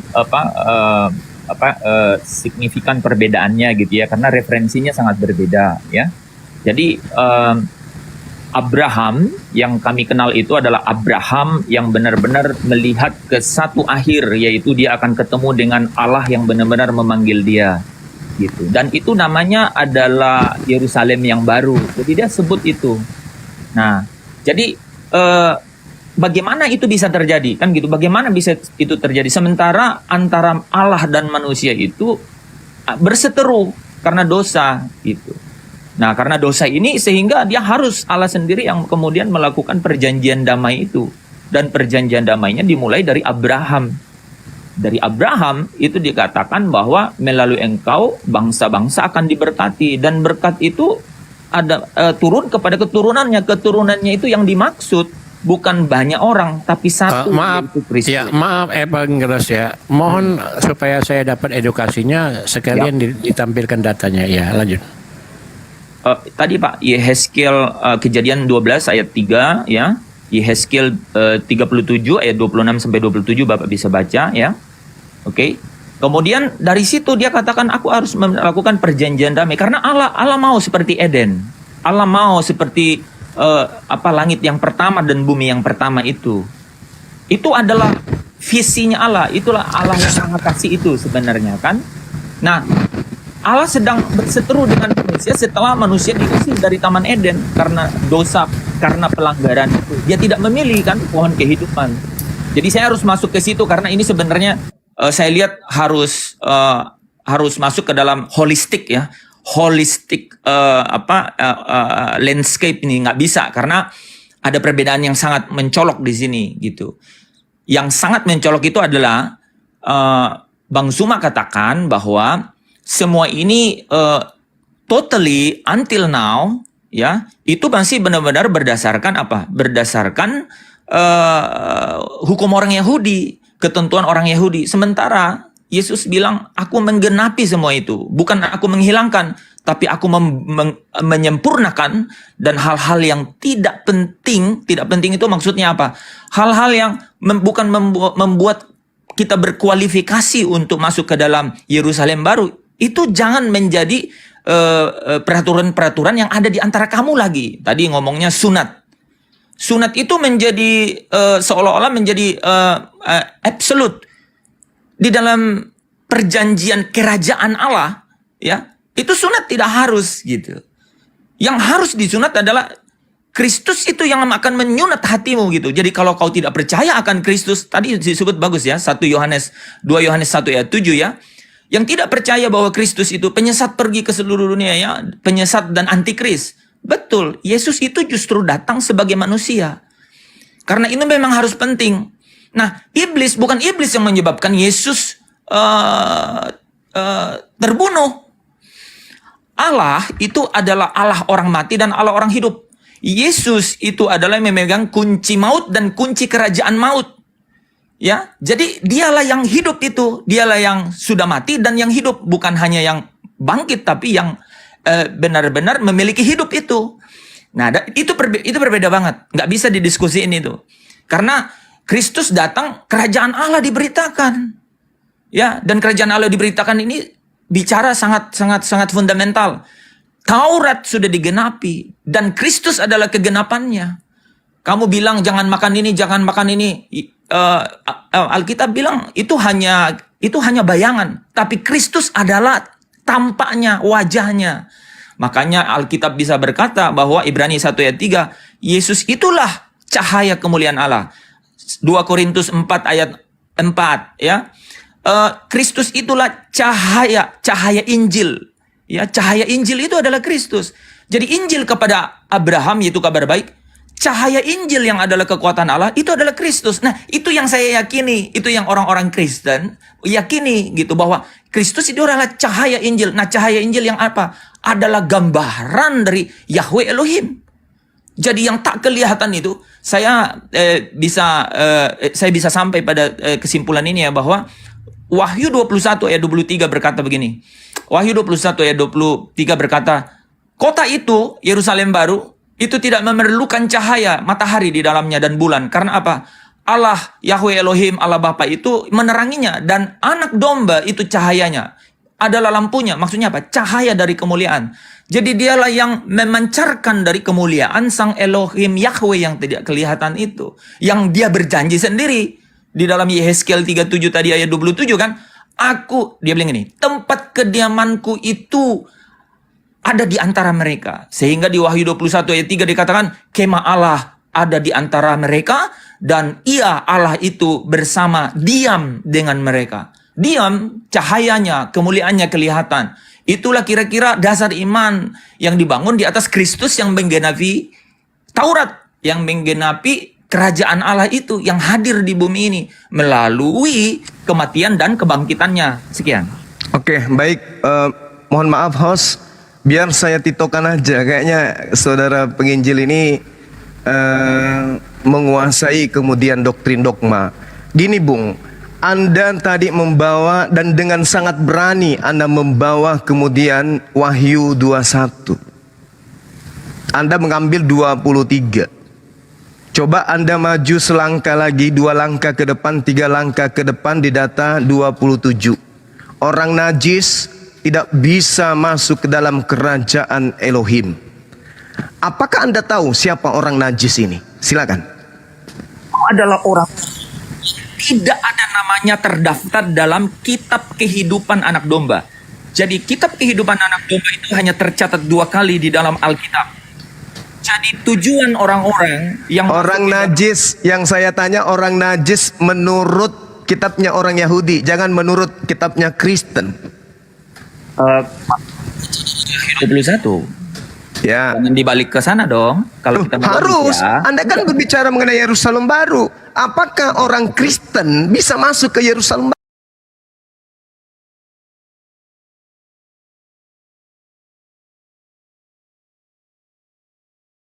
Tolong disampaikan sama semua pengurus yang logo-logo lu itu, Rahman. Gua selalu standby di TikTok kalau dia orang berani diskusi sama gua.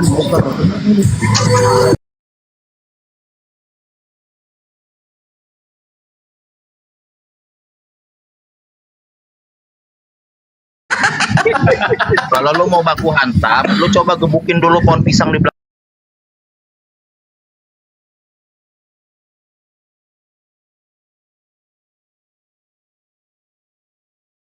Oke. Open cam.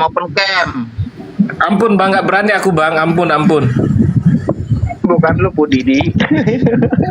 Itu di bawah. Nggak berani aku bang. Ampun bang. Pakai akun abal-abal sosokan.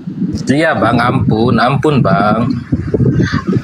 Bapak jahat, jangan bacot, diberani bacot situ. Ayo datang sini Bapak jahat, bacot aja kerja lu. Datang ayo.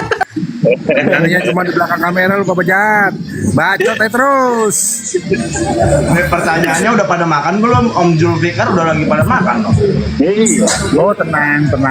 Udah beres. Ini Mas Kren tadi ya. Tensinya turun. Om Jul, makan dong, ngobrol doang. Ini Mas Kren. Om Zul ini nggak ada depan, ada uang masuk dia, beda sama sebelah. Nah, datang mau ada uang masuk, orang nggak ada duit gue bayarin. Ya, tuh mantap kan? Di mana? Nggak ada duit gue bayarin, nggak ngaku nggak ada duit. Statusnya kaya semua. Open cam lo Bapak jahat.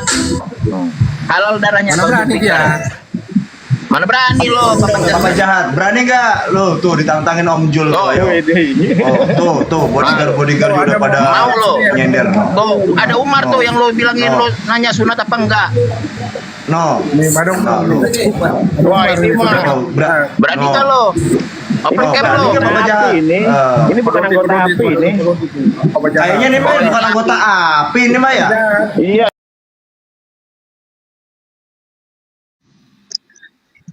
Halo Bunda, selamat siang. Yang Bang. Tuhan memberkati. Tuhan Yesus Bang.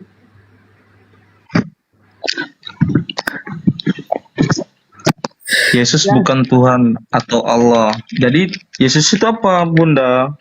Yesus utusan Bang. Yesus hamba Bang. Yesus nabi Bang. Terus kenapa kau Tuhan kan Bang? Bunda salah. Di mana salahnya?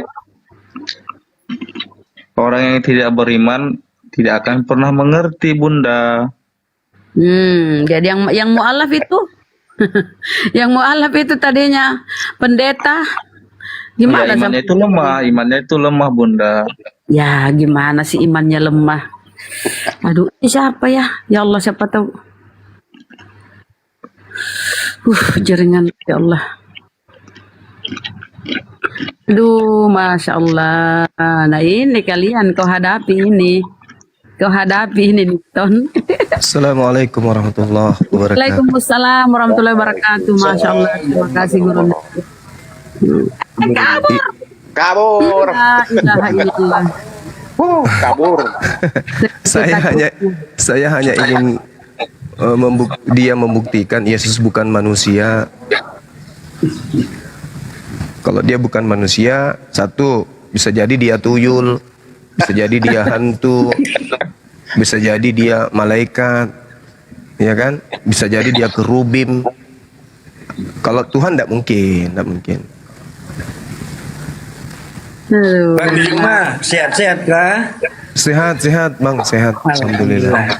Salam dari Kupang, Nusa Tenggara Timur. Waalaikumsalam. Bang Juma, saya ada satu pertanyaan ini. Waalaikumsalam. Saya masih dalam unek-unek saya. Iya, Sebenarnya kitabnya Oten itu apa Bang Juma? Yang diterangkan Al-Quranul Karim surah Al-Baqarah ayat 78 bahwasanya di antara mereka ada yang tidak paham tentang kitab suci kecuali hanya berangan-angan dan mereka hanya menduga-duga. Wa minhum ummiyuna la ya'lamuna al-kitaba illa amaniya wa inhum illa yazunnun. Mereka buta huruf, tidak mengerti kitabnya Yahudi kecuali hanya berangan-angan dan mereka hanya menduga-duga. Karena hanya berasalkan daripada angan-angan dan menduga-duga, maka kemudian mereka menulis buku dengan tangan mereka sendiri lalu mengatakan itu dari Tuhan. Fawailul lil ladzina yaktubuna al-kitaba bi aydihim thumma yaquluna hadza min indillah liyashtaru bihi thamanan qalila. Maka celakalah orang-orang yang menulis buku dengan tangan mereka sendiri kemudian berkata ini dari Allah dengan tujuan untuk menjualnya dengan harga murah. Maka celakalah mereka karena tulisan tangan mereka dan celakalah mereka karena apa yang mereka perbuat. Itu yang terjadi. Nah, buku yang ditulis oleh tangan mereka sendiri inilah yang kemudian mereka gunakan untuk mempertuhankan anak manusia Yesus. Itu Bang. Berarti dia mengaku-ngaku kitabnya itu. Oh iya, makanya kitab yang tadinya Biblos mereka ganti menjadi Alkitab. Kan tujuannya, maka celakalah orang-orang yang menulis buku dengan tangan mereka sendiri, kemudian mereka menyampaikan ini dari Allah. Makanya mereka supaya mengatakan ini dari Allah, maka diganti dengan sebutan Alkitab. Gitu. Ini pasukan saya muncul. Kenapa rungkat tadi di sebelah deh? Kayaknya udah panas itu Gurunda. Mungkin dari jam berapa dia live itu ya? Kayaknya udah panas itu HP-nya. Nanti baru nonton langsung rongkat aja Bang Juma. Itu dia Tadi makanya. Bang, Alex itu muslim. kalau lihat dari itu dia tadi pembelaan di room di Komal ya dia kayaknya muslim. Oh. Nah, cuman waktu dia diskusi sama Ewa WA gitu. Dia nggak tahu dua makan. Tapi kalau lihat dari diskusi tadi dia bela loh apa namanya dia muslim kelihatan Gurunda. Ya semoga aja lah. Bagus sebenarnya tuh bagus. Ya. Cuman meme bos kabur ya. Ya biasa lah Gurunda jurus. Jurus kabur. Assalamualaikum. Waalaikumsalam warahmatullahi wabarakatuh. Jadi kalau ada penghujatan dia tadi si Alex nggak Alhamdulillah sehat. Tadi yang Ibrani itu siapa? Yang mana ya Gurunda? Yang tadi barusan turun. Tulisan Ibrani. Saya tidak sempat baca tadi namanya. Oh yang di Komal sini? Iya. Saya juga belum tahu pernah juga. Dia Muslim, Gurunda. Dia Muslim, bertanya, kan? paham bahasa Ibrani. Oh. Bukan panitia surga, bukan? Bukan Gurunda, bukan.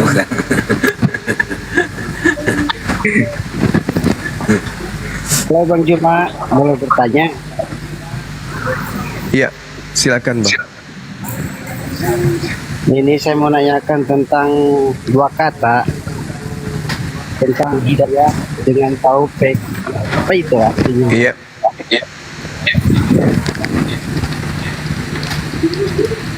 Gimana? Tentang hidayah dan taufik. Iya. Kenapa Apa Bang? artinya itu? Artinya? Anda Muslim? Iya Muslim. Oh. Kalau hidayah itu bisa diartikan suatu pencerahan atau petunjuk. Jadi orang yang mendapat hidayah artinya orang yang mendapatkan petunjuk atau orang yang mendapatkan pencerahan atau cahaya. Kemudian kalau taufik itu harapan agar apa yang kita lakukan itu sesuai dengan kehendak atau keinginan pencipta langit dan bumi.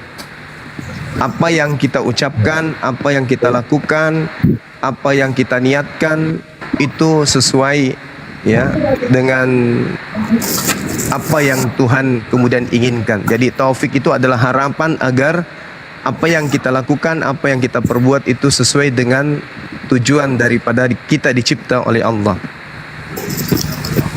Berarti secara garis hidayah itu petunjuk. Betul. Kalau taufik berarti keinginan.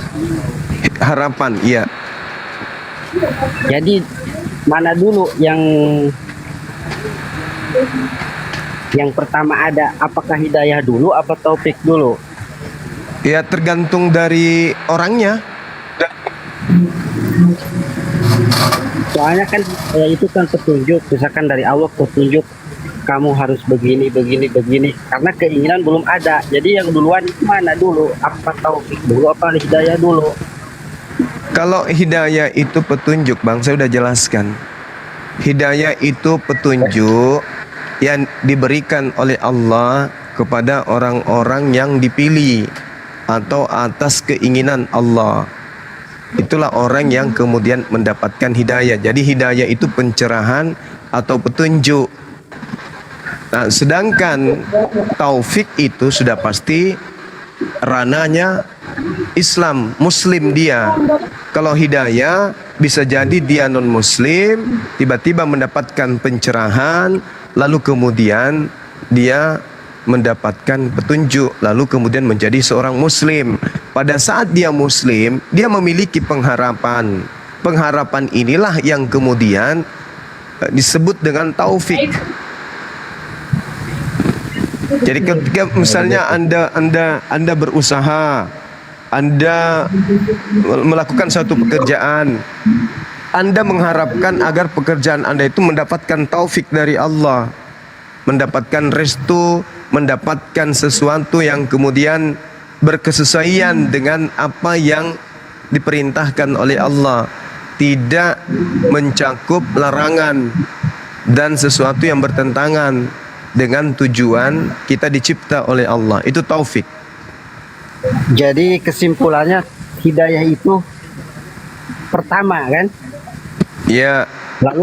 Lalu ada taufik begitu kan? Jadi taufik Ya. yang kedua.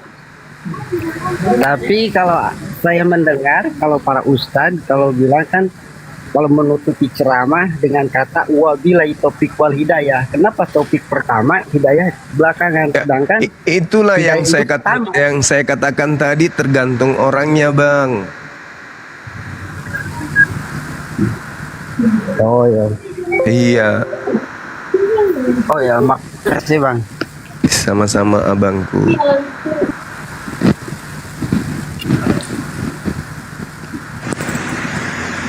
Oke, kita sapa Sejun.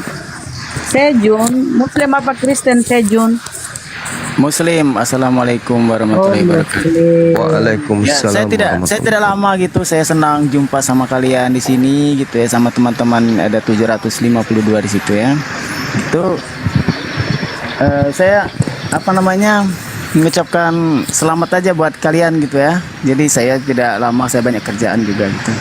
Saya cuma mendengar di bawah gitu. Makasih Bang, lanjut ya. Bunda Rama ya. Insyaallah. Iya. Ya, saya turun. Oh iya. Iya, itu aja gitu. Pengen bersama gitu, gimana sih bersama di TikTok bersamanya orang-orang di jalan Allah gitu. Oke. Saya turun. Assalamualaikum warahmatullahi wabarakatuh. Waalaikumsalam warahmatullahi wabarakatuh. Makasih Bang. Kita sapa Mas Rim. Selamat siang. Ya. Assalamualaikum Mas Rim. Waalaikumsalam warahmatullahi wabarakatuh. Ya, silakan Bang. Apa yang disampaikan? Enggak, aku cuman sebentar aja kok mau memperkenalkan diri gitu lah maksudnya. Oh, silakan. Iya. Perkenalkan, nama saya Mas Ri. Makasih Mbak Caca. Barakallah. Iya. Ya lanjut Bang. Iya, cuma memperkenalkan diri aja, Bu. Gitu. Mas Rim. Dari mana Bang? Dari mana Dari lokasi? Sumatera Utara. Oh, Sumatera Utara. Mau ini ya, mau satu sekomal dengan Gurunda ya, jadi naik ya Bang. Iyalah. Iya Bu, karena akunya udah lama loh lihat kontennya Ustadz Zuma ini, udah 2 tahun lah hampir. Masa. Makasih Bang Masri, Masya Allah. Silakan. Oh ya, berbincang. Tetap istiqomah ya Bang, rapatkan barisan. Insya Allah. Nggak daftar di API ya Bangku? Hah? Nggak daftar di API? Nggak ngerti saya Pak Ustadz gimana cara mendaftarnya gitu. Oh, masuk aja di TikTok, akun Apologet Islam Indonesia, klik bio-nya, klik aja di situ, cara pendaftarannya ada di sana Bang. Oh iya ya. Ya nanti saya mau coba nanti Pak Ustadz. Siap. Nah. Makasih ya Bang ya, sehat terus. Iya, insya Allah. Oke lah Pak Ustadz ya, nanti aku dengar di bawah aja gitu. Baik Bang, salam sama keluarga Bang. Iya. Assalamualaikum. Waalaikumsalam warahmatullahi wabarakatuh. Evan tadi itu kemana ya Bunda? Gimana? Evan tadi itu yang diskusi terakhir itu di Evangelius, iya bagus sebenarnya. Dia menguasai doktrin dogma itu. Tapi bagus digulung yang kayak gitu, yang pemahamannya kayak gitu enak sekali dibuat jatuh, diangkat dulu habis itu digugep. Mana dia? Saya cari-cari Evan dia apa? Iya itu dia. Dikirimkan aja linknya ini. Iya, mencari itu bisa dia. Kemana enggak? Oke, Son siang. Siapa ini? Selamat siang. Assalamualaikum. Waalaikumsalam warahmatullahi wabarakatuh. Ya. Salam Bunda Rahmin, Bang Zuma. Saya salah satu penggambar Bang Zuma nih. Alhamdulillah. Kita bersama-sama. Saya dari Sumatera Barat, dari Kesultanan Indrapura. Titip salam dari Sultan Masya Bang Allah. Zuma. Masya Allah. Subhanallah. Iya, salam balik Bang. Masya Iya. Allah. Salam sama saudara-saudara kita yang ada di sana ya. Iya, Bang. Terima kasih Bunda. Saya di bawah menyimak terus. Oh, Masya Allah. Terima kasih Bang. Makasih, Sama-sama makasih ya. Bang. Terima kasih supportnya ya. Sama Iya, Gurunda. Bunda. Makasih. Assalamualaikum warahmatullahi wabarakatuh. Waalaikumsalam warahmatullahi wabarakatuh. Ya, Kos. Apa ini Iya, lagi? baik, Koko sama Koko. Sam. Ya, Koko. Bang Sidik, kenapa tuh suaranya ini ya? Ganti lagi Bunda headset. Rahma, Bunda Rahma, Ya. saya Ya, Bang. pamit, saya di bawah saja. Bang Oh, Zuma, iya Bang. Ya, makasih Bang, makasih. jangan saya di bawah, saya nyimak. Makasih Terima Bang kasih. Onggiri. Assalamualaikum warahmatullahi wabarakatuh. Waalaikumsalam warahmatullahi Warahmatullahi wabarakatuh. Waalaikumsalam warahmatullahi wabarakatuh. Koko, selamat siang atau assalamualaikum, Bang Koko. Assalamualaikum. Koko. Oh, Muslim ya. Waalaikumsalam warahmatullahi wabarakatuh. Waalaikumsalam warahmatullahi. Iya. Silakan Bang. Perkenalkan. Ya, perkenalkan saya dari Kalimantan Tengah Sampit. Wah, Masya Allah. Iya Bang Koko. Iya, saya selalu mengikuti Bang Zuma ini walaupun sampai jam 1 malam, jam subuh. Masya Allah. Saya senang mencintai sekali, Gurunda. pokoknya tercerahkan otak saya. Karena apa? Karena di Kalimantan Tengah Sampit sini berbaur agamanya. Ada yang Nasrani, ada yang tidak punya agama, gitu. Jadi Iya. dengan adanya apologet seperti Bang Zuma ini semakin memantapkan saya sebagai Muslim gitu. Alhamdulillah. Masya Allah. Ya gitu aja Bang. Makasih Saya- Bang Koko, makasih. Iya, Salam sama sahabat kita yang ada di sana ya. Oke, Baik. saya turun dulu. Assalamualaikum. Waalaikumsalam. Waalaikumsalam warahmatullahi wabarakatuh. Berikutnya kita sapa Bang Self. Assalamualaikum. Salam. Wow, suara cewek. Silakan. Ini ya. Ada apa nih? Kenapa? Ya. Ya, kenapa? Kan Iya. minta naik nih. Mau apa ini? Diskusi sama Gurunda. Gini. Ada apa di sini? Ada di sini. Di sini ada tertulis itu. Yesus bukan Tuhan atau Allah itu. Tuhan akan Allah. Itu. Di sini ada itu, gitu loh. Silakan. Oh ya, benar. Yesus Ya. bukan Tuhan dan Allah ya. Oke. Ya, karena apa Yesus bukan menurut Tuhan Yesus dan kan gitu Allah. yo.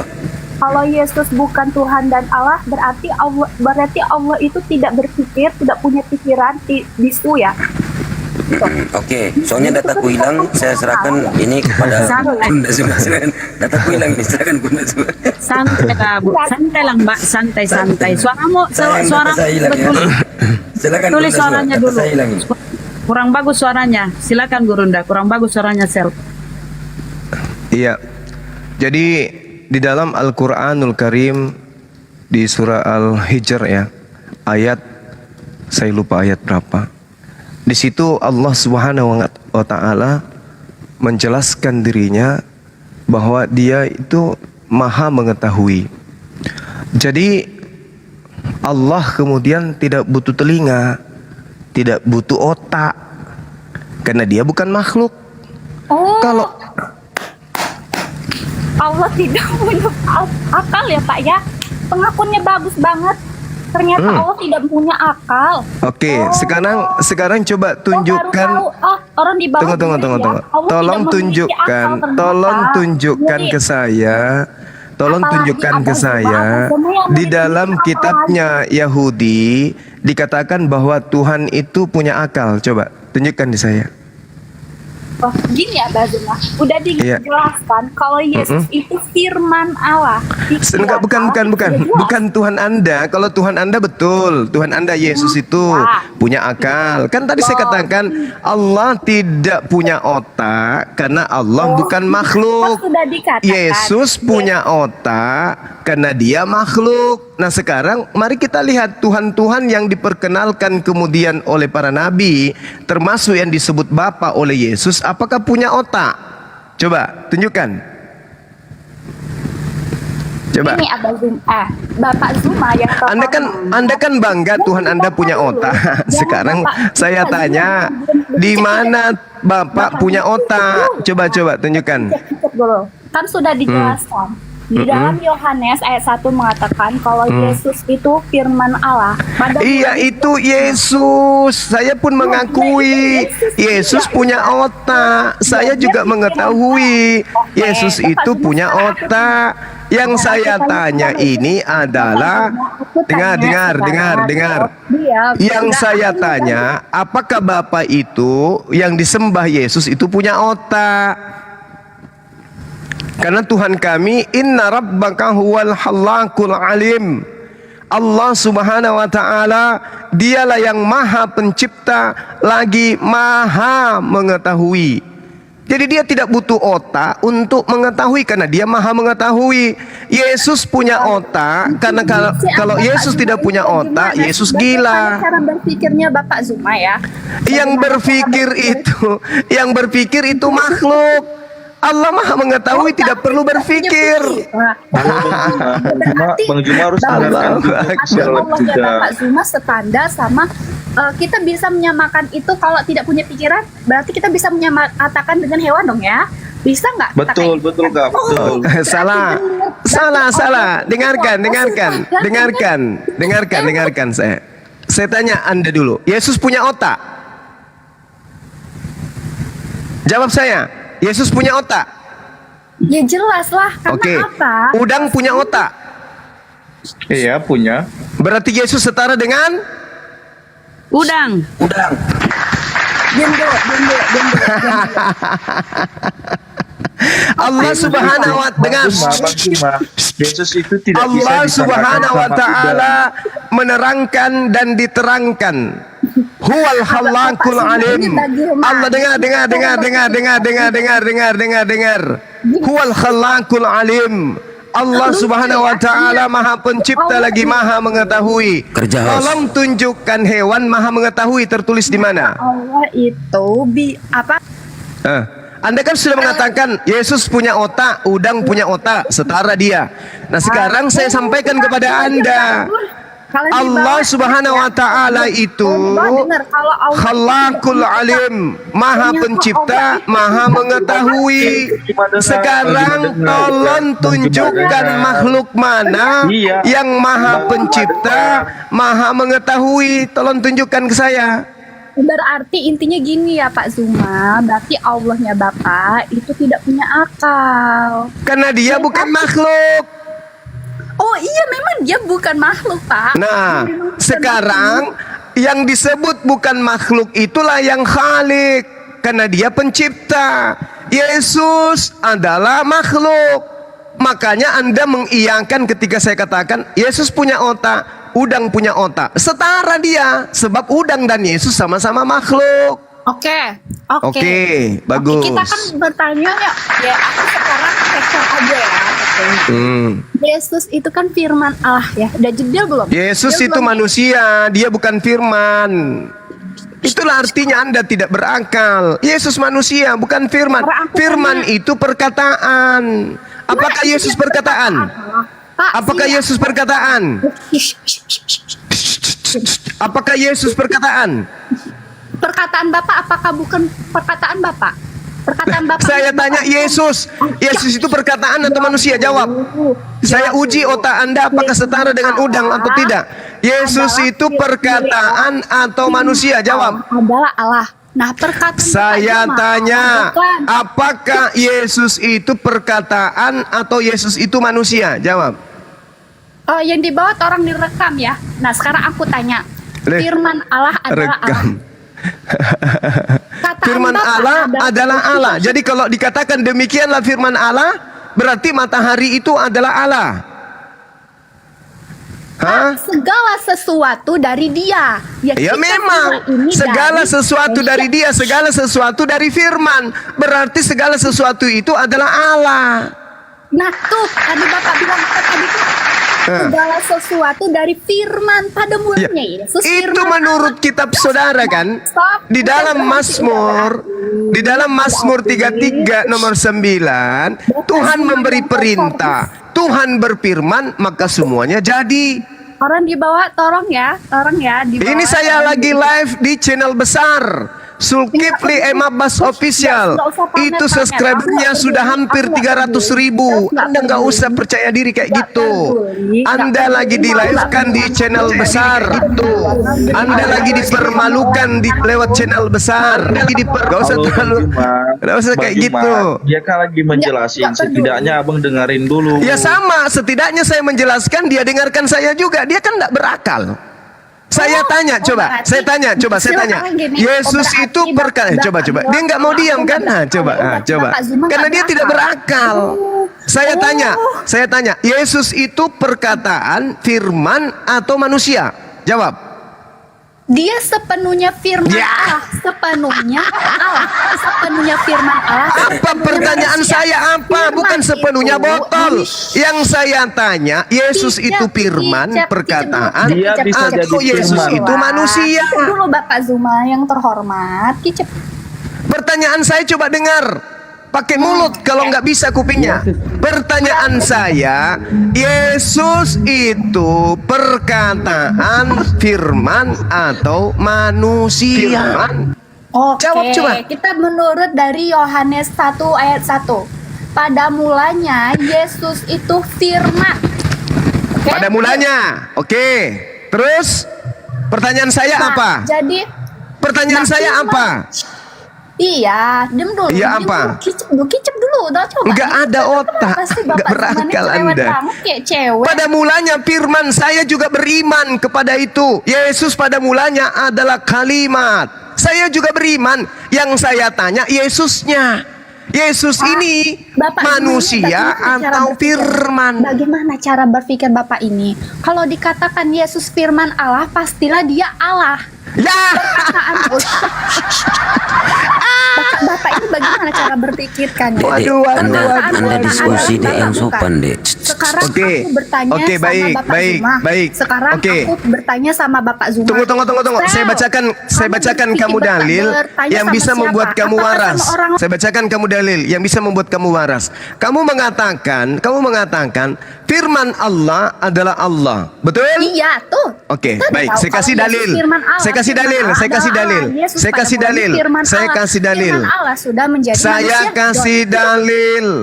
kasih dalil. Kamu duduk yang tenang, wahai penyembah manusia. Dengarkan. Matius 4 nomor 4. Manusia hidup dari setiap firman. Ayo. Berarti manusia itu adalah Tuhan. Malu kau. Tapi sayang kamu nggak berakal. Jadi kamu nggak mempan dengan data-data kayak gini. Karena kamu korban gereja, apapun ya kamu pasti tolak. Semua manusia itu adalah firman yang keluar dari mulut Tuhan.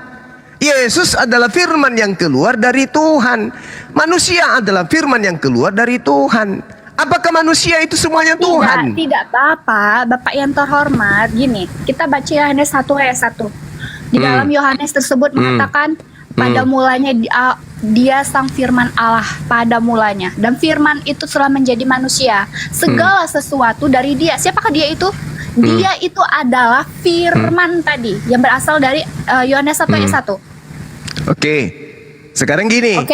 Segala sesuatu berasal dari siapa? Dia segala sesuatu berasal dari mana? Segala sesuatu berasal dari apa? Firman. Dari firman. Segala sesuatu berasal dari firman. Firman ini berasal dari mana? Ya, firman itu ya adalah diri Allah. Firman adalah diri Allah. Manusia jasadnya Yesus itu apa? Kalau jasad yang sudah menjadi udah mati, yang dikatakan jasad manusia. Yang saya tanya, jasadnya Yesus itu firman atau bukan? Kalau sudah meninggal itu bukan dikatakan Waktunya manusia lagi, saat Pak. dia hidup, Tapi saat dia jasad hidup. manusia. Saat Bukan dia hidup. manusia, tapi jasad Saat dia manusia. hidup. Saat dia hidup, tubuh Yesus itu yang adalah daging itu apa? Sekarang aku tanya, ada nggak Bertanya dia. Sekarang aku tanya tuh. Sekarang aku tanya balik sama Bapak semua. Jangan geringsang. Parah. Sekarang Anda aku mengatakan segala sesuatu berasal dari dia. Saya tanya, jasadnya Yesus ini berasal dari apa? Iya, berasal dari manusianya lah. Gimana sih Bapak ini? Manusianya ini berasal dari mana? Ya, dari Bapak ini bagi Pak, gini ya. Berarti firman jasadnya itu Yesus adalah Allah. Natur kemanusiaan. Natur.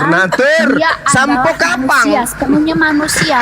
Bapak Zuma ini bagaimana? Sepenuhnya manusia. Oke, Pak, sekarang tanya. Natur. Tuhan kok natur?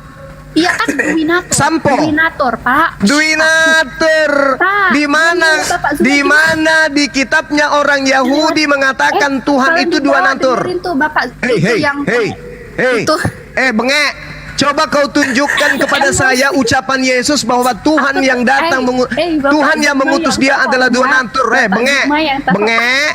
Bengek. Kau tunjukkan pengakuan Yesus bahwa Tuhan yang mengutus dia itu dua natur. Coba, di mana tertulis? Sekarang aku tanya. Sekarang aku tanya. Ya, Kamu itu, bengek, kamu menjual anak Maria itu adalah Tuhan. Sekarang pertanggungjawabkan, di mana Yesus mengajarkan bahwa Elohim itu dua natur? Di mana? Jawab deh. Karena kan Yesus itu firman Allah yang menjadi manusia. Itu menurut Pak. kamu. Saya tidak tanya kamu. Yang saya tanya menurut Yesus. Bengek, yang saya tanya Yesus. Di mana Yesus mengatakan bahwa Elohim itu dua natur? Di mana? Sekarang aku tanya balik tadi. Sekarang aku tanya balik.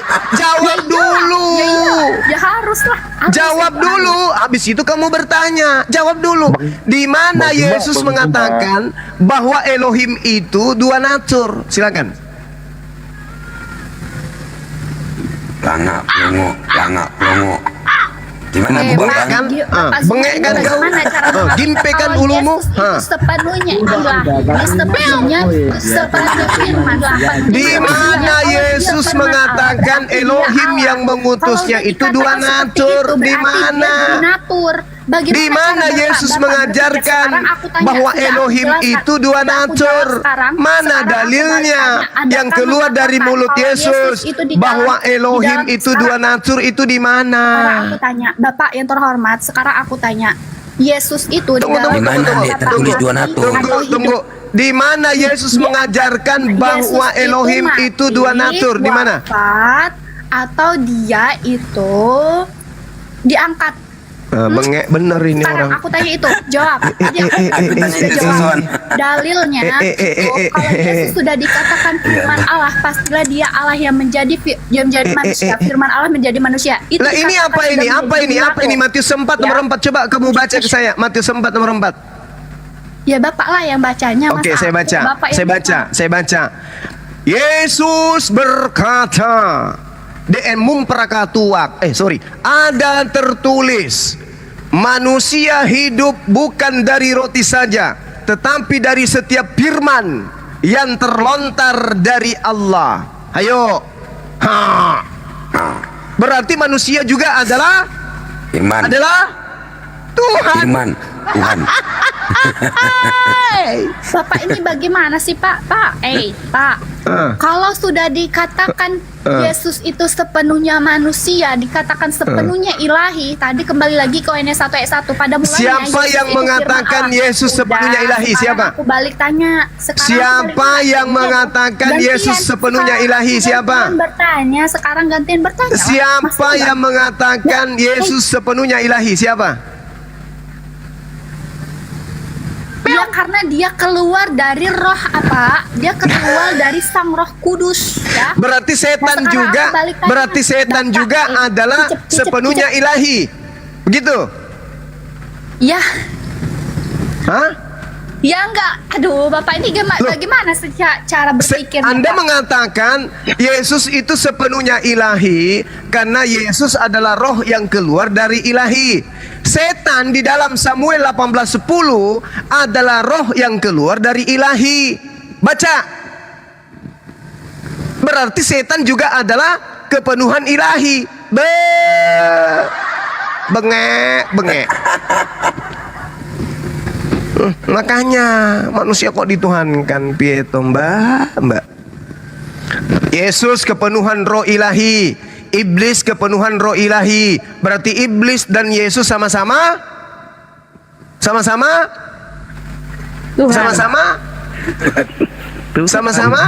Bang Juma. Sama-sama. Halo Bang Juma. Aduh, bengek banget. Ya Allah, sakit perut. Ya silakan Bang Hendra, silakan. Pakai ilmu toh mbak, diskusi dengan kita pakai ilmu lah, jangan cuman pakai bengek. Ayo silakan saudara Nikton. Gini Bang Juma, gini kan. Ya, kalau memang orang Bang Juma nggak percaya Yesus, tolonglah diganti judulnya itu Yesus bukan Tuhan. Itu kan menyimpulkan asumsi yang negatif gitu. Lah Yesus memang bukan Tuhan Bang. Iya. Siapa yang mengajarkan Yesus itu Tuhan, maka dia adalah setan, planos. Aku tanya, sekarang tadi udah balik tanya ya, udah tadi. Terus jawabannya apa? Jawabannya apa tadi? Pertanyaan saya. Jangan dimute-mute dulu lah host. Bagaimana host ini Kan Mbak ini belum menjawab pertanyaan saya. Tadi kan udah jawab tadi. Nggak ada jawabannya, nggak ada. Oh, jawab dulu. Jawab. Makanya tadi dengar. Ya, setelah Iblis itu kepenuhan roh ilahi. Nanti Bapak kan nanti punya YouTube kan? Berdasarkan 1 Samuel 18:10. Punya YouTube kan ya. Jadi nanti Yesus Bapak juga menurut saudara kepenuhan ilahi. Bener kan? Matius 4 nomor 4 manusia juga berasal dari roh ilahi, dari keluar dari ilahi katanya. Bapak tonton live lagi Saya mute karena kamu cerewet. Saya cerewet sekali kau. Coba kau jawab pertanyaan Gurunda. Jawab dulu Mbak. Ayo. Iblis itu adalah roh ilahi. Kalau Yesus itu rohnya Yesus, rohnya ilahi. Kalau sudah dikatakan rohnya iblis juga rohnya ilahi. Kalau rohnya ilahi yang ada pada diri Yesus menjadikan Yesus menjadi Tuhan, berarti roh yang ada pada diri iblis juga menjadikan iblis adalah Tuhan. Betul? Sekarang aku balik tanya sama Bapak Zuma, Yesus itu mati Yesus atau mati. itu tidak mati, melainkan diserupakan. Yesus mati, mampus secara terkutuk menjadi mayat. Oke, Yesus nggak mati. Nggak mati lagi katanya. Sekarang aku tanya sekarang. Aduh, orang-orang bingung. Aku tanya sekarang, Bapak buka. Sekarang aku tanya sekarang. Itu aja terus. Bapak tanya, Bapak buka surat Maryam. Buka apa? Buka ketek. Syah, Bapak buka. Coba Al-Quran Bapak jawab. Apa tuh? Bisa nggak? Apa? Yesus itu mati atau tidak di dalam Maryam 33? Yesus itu memang ada Yesus di dalam Al-Quran. Aduh, parah ini.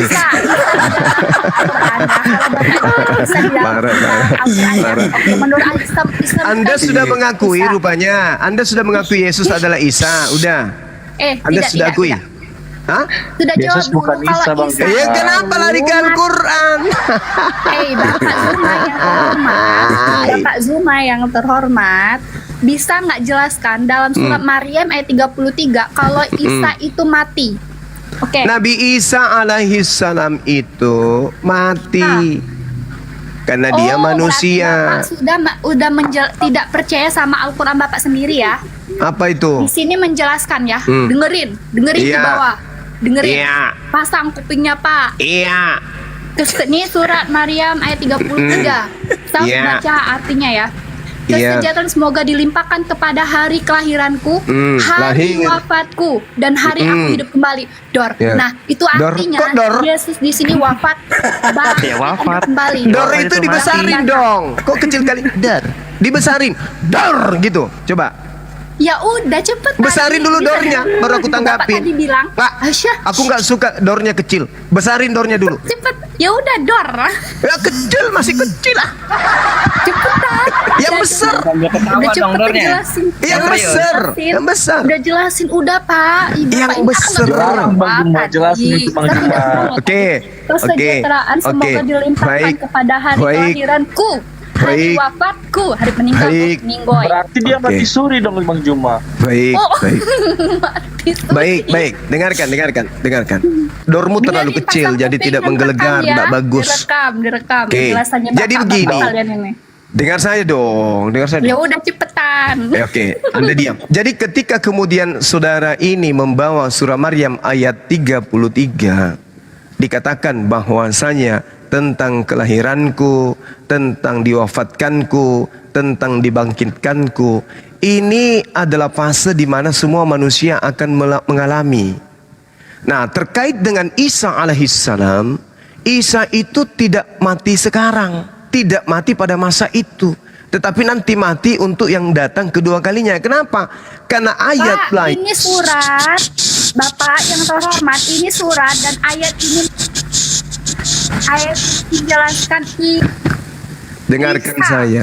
Dengarkan saya. Anda itu hanya umat terjemahan, ya. Anda tidak mengerti Al-Quran. Al-Quran mengatakan barrafa'ahullahu ilaihi wa kana Allahu azizan hakima. Tetapi Allah telah mengangkat Nabi Isa alaihissalam ke hadiratnya. Berarti Bapak tidak percaya sama kita Bapak sendiri. Saya percaya, Tante. Saya percaya. Saya percaya. Ini Nabi Isa alaihissalam sedang berdoa keselamatan dan kesejahteraan, kiranya semoga dilimpahkan kepadaku pada saat aku dilahirkan.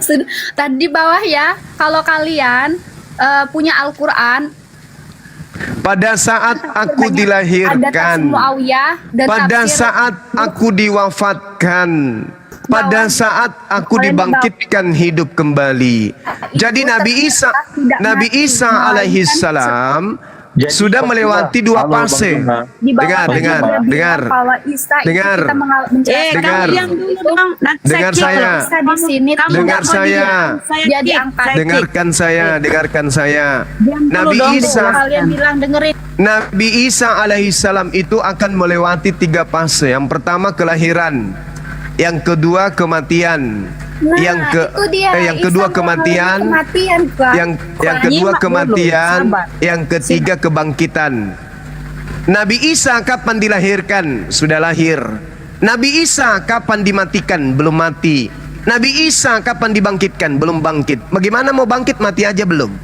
Kenapa dia belum mati? Karena Allah Subhanahu wa taala barrafa'ahu Allahu ilaihi. Aku mengangkat Nabi Isa kepadaku. Berarti dia belum meninggal. Belum. Nabi Isa hari ini masih hidup. Sampai hari ini beliau panjang umur. Baca Mazmur 91. Dengan panjang umur aku akan kenyangkan engkau. Aku akan mengirim malaikat agar menatang engkau di kakimu. Di tangannya agar kakimu tidak terantuk kepada batu. Nabi Isa alaihissalam diangkat ke langit dan dia masih hidup sampai hari ini, dan dia akan datang untuk yang kedua kalinya untuk menghakimi kalian. Setelah itu kemudian ketika dia datang kedua kalinya, barulah dia meninggal, barulah dia wafat dalam keadaan innalillahi wa inna ilaihi rajiun. Setelah beliau wafat, maka dia setelah sangkakala yang ketujuh, Nabi Isa alaihissalam bersama dengan seluruh umat manusia akan dibangkitkan. Jadi Nabi Isa alaihissalam itu baru melewati dua fase saja. Kalaupun ditafsirkan kata wafat di sana, wafat berarti ditidurkan, ya kan? Nah sekarang dia diangkat ke langit, bisa menidurkan beliau, bisa jadi. Yang pasti Nabi Isa alaihissalam itu diangkat dan belum meninggal dalam arti kata mati seperti layaknya manusia. Paham ya? Oke.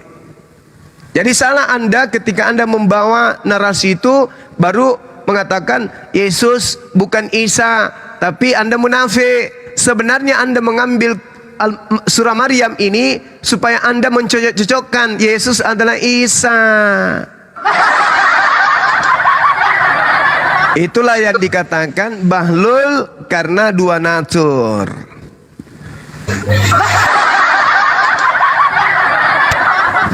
Oke. Bendera dia Bang Juma. Ada lagi? Silakan Hendra atau silakan. Jadi Yesus kan tadi mati dan hidup kembali Bang Juma. Jadi Mati di mana? Di mana dikatakan di situ bahwa mati pada saat itu?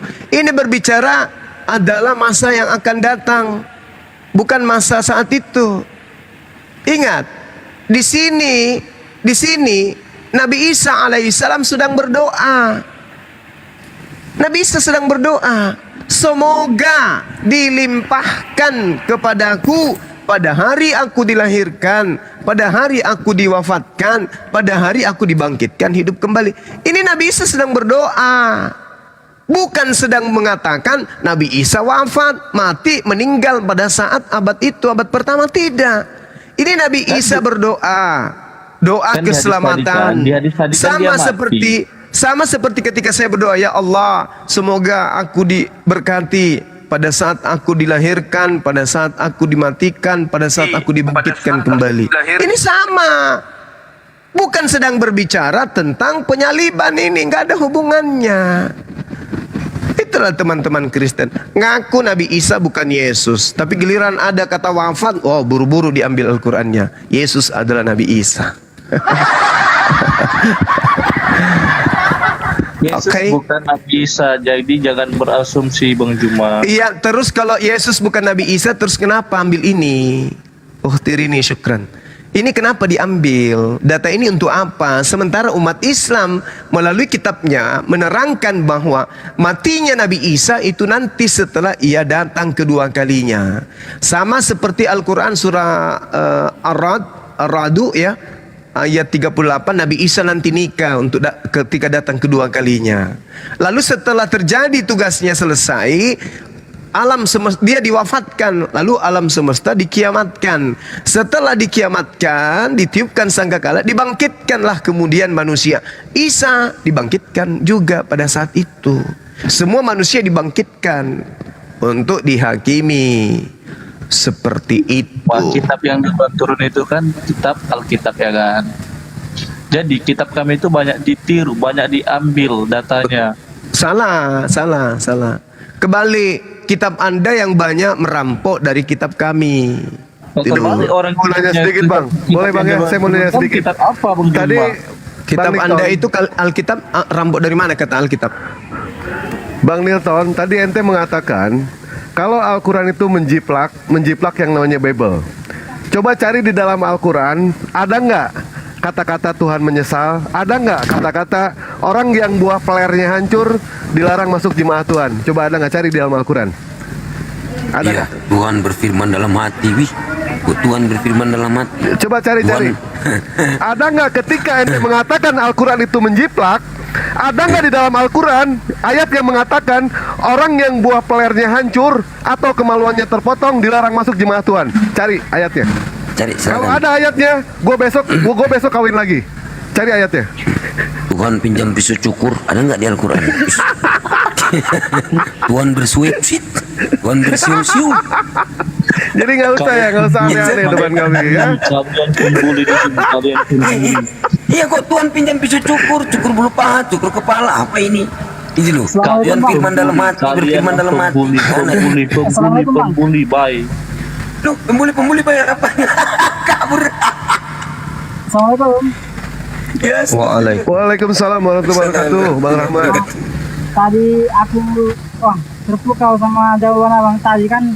Kemarin saya lewat beranda saya sedikit itu, terus ada situ cewek, kamu punya otak enggak? Terus ada situ Mbak Muslim kan, dia enggak pandai jawabnya. Ternyata jawabannya sama ada Bang Juma ini.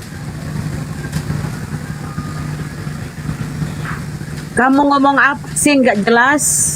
James. Maksudnya tadi dia mengatakan, mengutip kata-kata Bang Juma, kalau Tuhan itu punya otak, Yesus punya otak, udang punya otak atau tidak? Punya otak. Berarti Yesus sama kayak udang. Ya, itu jawabannya. Prinsipnya itu menghujat Allah. Kamu tidak punya otak.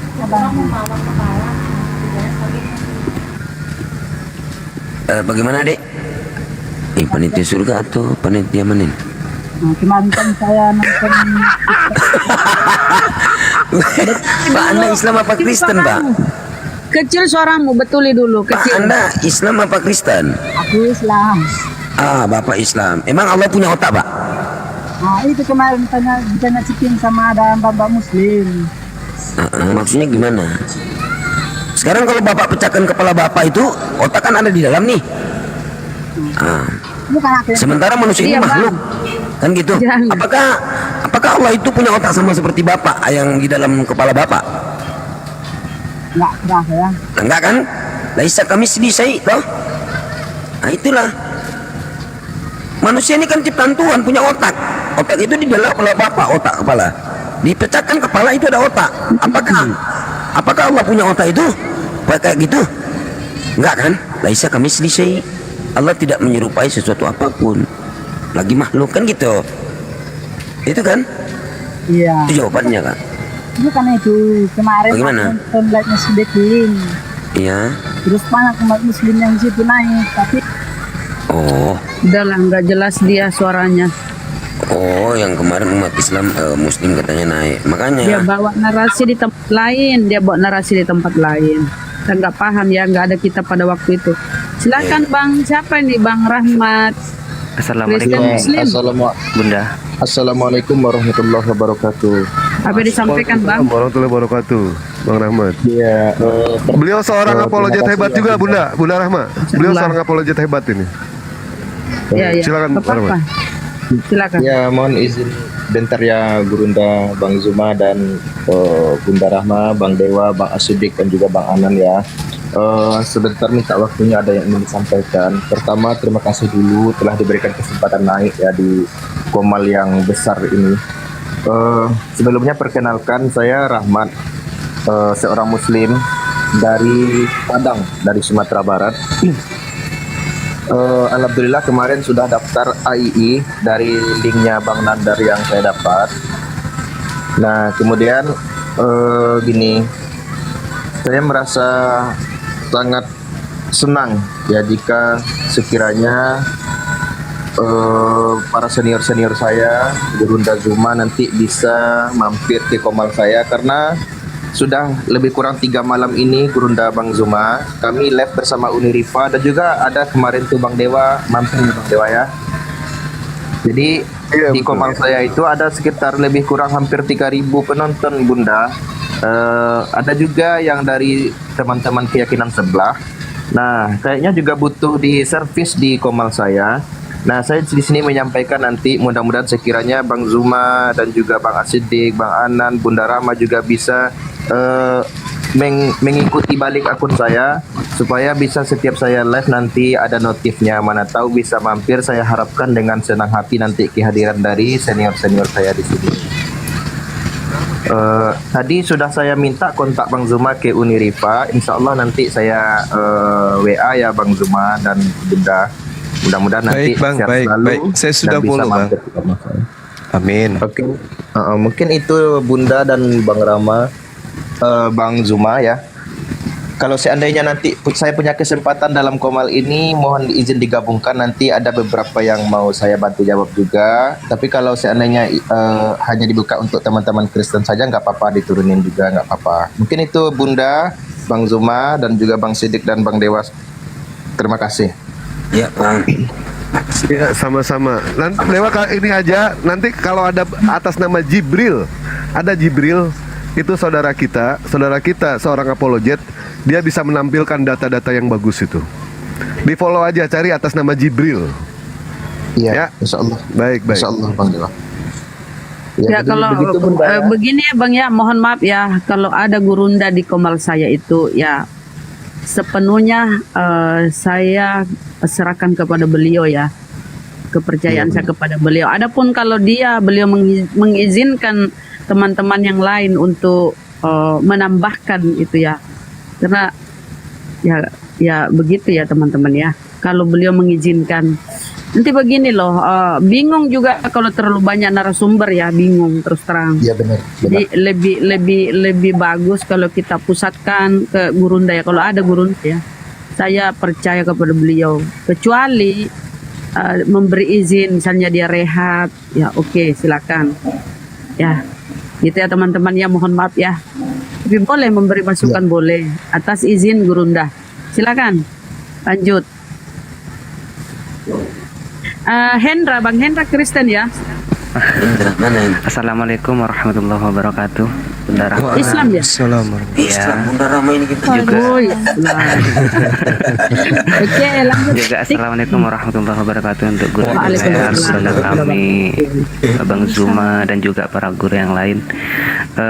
Izin bertanya Gurunda, kenapa sih mereka saudara kita itu umat Kristen, kenapa kok mereka suka banget gitu loh dengan hadis Sahih Bukhari, Sahih Bukhari 253. Kenapa sih mereka kok doyan banget dengan hadis seperti ini? Apakah karena di kitab mereka nggak ada aturan yang seindah ini gitu, atau bagaimana Gurunda? Sahih Bukhari membahas tentang apa itu? Yang mereka menyimpulkannya Nabi Muhammad itu memotong tangan seseorang, bahkan mohon maaf menjongkel bola matanya. Kenapa mereka kok begitu suka banget dengan seperti ini gitu loh? Iya, karena sebenarnya gini, mereka kan selalu memproklamirkan ajaran mereka itu adalah ajaran kasih. Kasih, kasih, kasih, kasih. Selalu kasih. Mereka ingin mencuci kotoran yang ada pada wajah mereka dengan cara menjatuhkan baginda Rasulullah Muhammad SAW. Tetapi yang perlu diketahui di sini adalah latar belakang asbabul wurud daripada hadits tersebut. Rasulullah Muhammad SAW kemudian melakukan itu sudah sepadan. Itu sudah sepadan. Kenapa? Beliau datang kemudian untuk menegakkan hukum-hukum Tuhan. Hukum Tuhan yang ditegakkan ini bukan hukum nafsu dari dirinya sendiri, tidak. Coba latar belakang dari cerita ini apa? Bagaimana seorang yang berpura-pura menjadi mu'alaf pada masa genting di antara orang-orang kafir, orang-orang musyrikin, datang kemudian menyamar di tengah-tengah baginda Rasulullah Muhammad SAW sebagai orang yang beriman, sebagai orang yang bertakwa, lalu kemudian mereka sakit. Rasulullah Muhammad SAW memberikan petunjuk kepada orang tersebut, datanglah ke si fulan yang memiliki onta.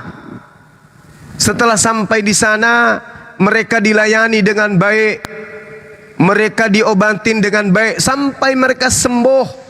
Diberikan tempat tinggal, diberikan tempat berteduh, dilindungi mereka, diberi makan, diberi minum, diobatin sampai sembuh. Diberikan tempat selayaknya seorang muslim, dilayani selayaknya seorang muslim, dijamu mereka siang malam kemudian dilayani dengan baik. Apa balasan mereka? Membunuh orang yang memberi tumpangan. Sudah begitu dirampok semua hartanya. Apa balasan bagi orang yang seperti ini? Kira-kira menurut kita apa balasannya? Kalau negara kita ini Indonesia memberlakukan hukum terhadap orang tersebut, kira-kira apa hukumannya? Merampok, membunuh, menzalimi, menganiaya dan seterusnya. Kira-kira apa hukuman negara ini terhadap pelaku? Ada yang bisa jawab saya? Hukuman mati, Bang. Hukuman mati. Rasulullah Muhammad SAW pada masa itu kedudukannya sebagai apa? Ada yang bisa jawab saya? Pemimpin. Dia raja, dia presiden pada saat itu. Salahkah yang dia lakukan? Tidak salah. Sebagai pemimpin tidak salah, sebagai raja tidak salah, sebagai khalifah tidak salah, sebagai presiden tidak salah, pemimpin umat tidak salah, pembawa hukum tidak salah, hukum negara mereka tidak salah, hukum dari langit tidak salah. Apa yang dilanggar? Apa yang dilanggar? Gak ada yang dilanggar. Gak ada. Ali Imran 91 jelas sekali dia datang membawa hukum. Kemudian surah Al-Maidah jelas sekali menerangkan Nabi Musa menerapkan hukum qisas. Nyawa balas nyawa, mata balas mata, tangan balas tangan. Itu hukum Tuhan yang datang kepada Nabi Musa. Lalu ketika kemudian hukum datang kepada baginda Rasulullah Muhammad sallallahu alaihi wasallam, kenapa jadi salah?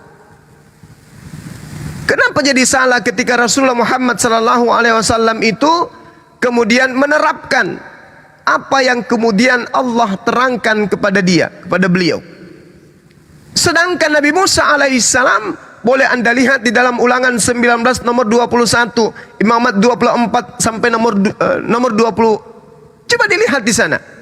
Bagaimana Al-Maidah ayat 45 menerangkan berlaku bagi hukum Musa, nyawa balas nyawa, mata balas mata, gigi balas gigi, bibir balas bibir. Ya, itu jelas itu. Sedangkan kedatangannya adalah sama seperti Musa. Hukum yang didatangkan kemudian adalah hukum qisas, itu berlaku. Oke ya. Jadi tidak ada masalah. Nanti bermasalah ketika orang yang diselimuti doktrin dan dogma ajaran kasih memandang ini adalah sesuatu kebengisan. Tapi mari kita jujur mengakui, adakah Rasulullah Muhammad sallallahu alaihi wasallam menghapuskan dosa-dosa umatnya dengan mempersembahkan manusia mati secara terkutuk dengan penuh kezaliman dan penganiayaan di atas tiang salib? Adakah? Tidak. Tidak ada. Tidak. Adakah di dalam keyakinan praktek agama orang yang menuduh Rasulullah membawa hadits ini bahwa mereka didoktrin dan disuapin siang dan malam, pembunuhan secara sadis, ditombak, diludahi, ditonjok dan seterusnya, itu adalah resep keselamatan? Adakah? Tidak ada. Ada. Mereka kemudian siang dan malam didoktrin, disuapin sampai kenyang, sampai berisi betisnya ke bawah, bahwa keselamatan itu adalah resep yang dihadirkan atas pembunuhan terhadap Nabi Tuhan di atas tiang salib dengan cara terkutuk. Kira-kira sadis mana apa yang dilakukan oleh Rasulullah?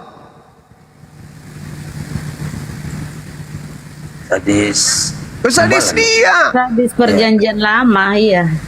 Bukan perjanjian lama aja, perjanjian baru. Oh iya. Coba ajaran Yesus. Orang yang kemudian dieksekusi oleh Rasulullah punya kesalahan, betul? Mencuri, betul. Merampok, menganiaya, membunuh, merampas, menipu, membohongi, mensiasati, munafik, menyusup masuk ke kubu Islam, akhirnya ujung-ujungnya apa? Melakukan satu tindakan sadisme. Ada yang melatar belakangi Rasulullah Muhammad sallallahu alaihi wasallam melakukan itu. Mari kita bandingkan. Apa yang melatar belakangi pembunuhan kepada anak Maria? Ada yang bisa jawab saya? Silakan. Yang kepada Yesus, ya, Bunda. Siap. Apa yang melatar belakangi pembunuhan mereka terhadap Nabi Tuhan Isa atau Yesus? Tentang imam-imam Yahudi kan? Tidak ada sama sekali penganiayaan yang Yesus lakukan. Politik. Cuman politik aja. Ya. Tidak ada Yesus itu mencuri keledai. Tidak ada Yesus itu mengatakan ibunya pelacur. Tidak ada Yesus itu mengatakan ibunya pencuri dan perampok. Tidak ada Yesus itu kemudian, tidak ada. Kalaupun ada itu derita lo. Tapi yang pasti Yesus tidak pernah kemudian membunuh, mencincang, merampok orang yang sudah berbuat baik kepadanya. Enggak ada. Tapi kenapa kemudian dibunuh secara sadis, lalu dikasih bumbu-bumbu doktrin pembunuhan itu adalah karya Tuhan demi untuk menebus dosa-dosa manusia-manusia pemakan B2, bom-bom. Pemakan B2 apa sih? Ya, itu Babi, dia. babi. Babi. Bukan Kirain bom-bom. bom tadi, sorry. Mirip. Jadi jelas ya, latar belakang terjadinya hadits itu ada jelas. Kemudian latar belakang kesadisan daripada apa yang terjadi terhadap Yesus itu nggak jelas selain dari politik. Nah sekarang mari kita lihat. Rasulullah difitnah sadis, membunuh. Oke. Sekarang tunjukkan kemudian ada segerombolan manusia yang beragama Islam yang datang ke Nusantara melakukan pembunuhan, melakukan penjajahan, melakukan perampasan, melakukan peperangan, melakukan perbudakan terhadap pribumi Nusantara. Itu tentara Islam dari negara mana? Tolong tunjukkan ke saya. Saya hitung sampai 10. Nggak 1. ada. Silakan Bang Nixon. Bang Nixon 2. jawab. Bang Nixon, ente kan 3. Kristen di sini. Perwakilan dari Kristen silakan jawab. 4. 5. 6. Kaum Pitu. kafir. Temannya Wolu. Nixon. Nggak ada. Songo. 10. Nggak ada. Sekarang kita balik. Yang tadi menghujat Rasulullah dengan kaidah-kaidah yang dia dibawa, kita balik.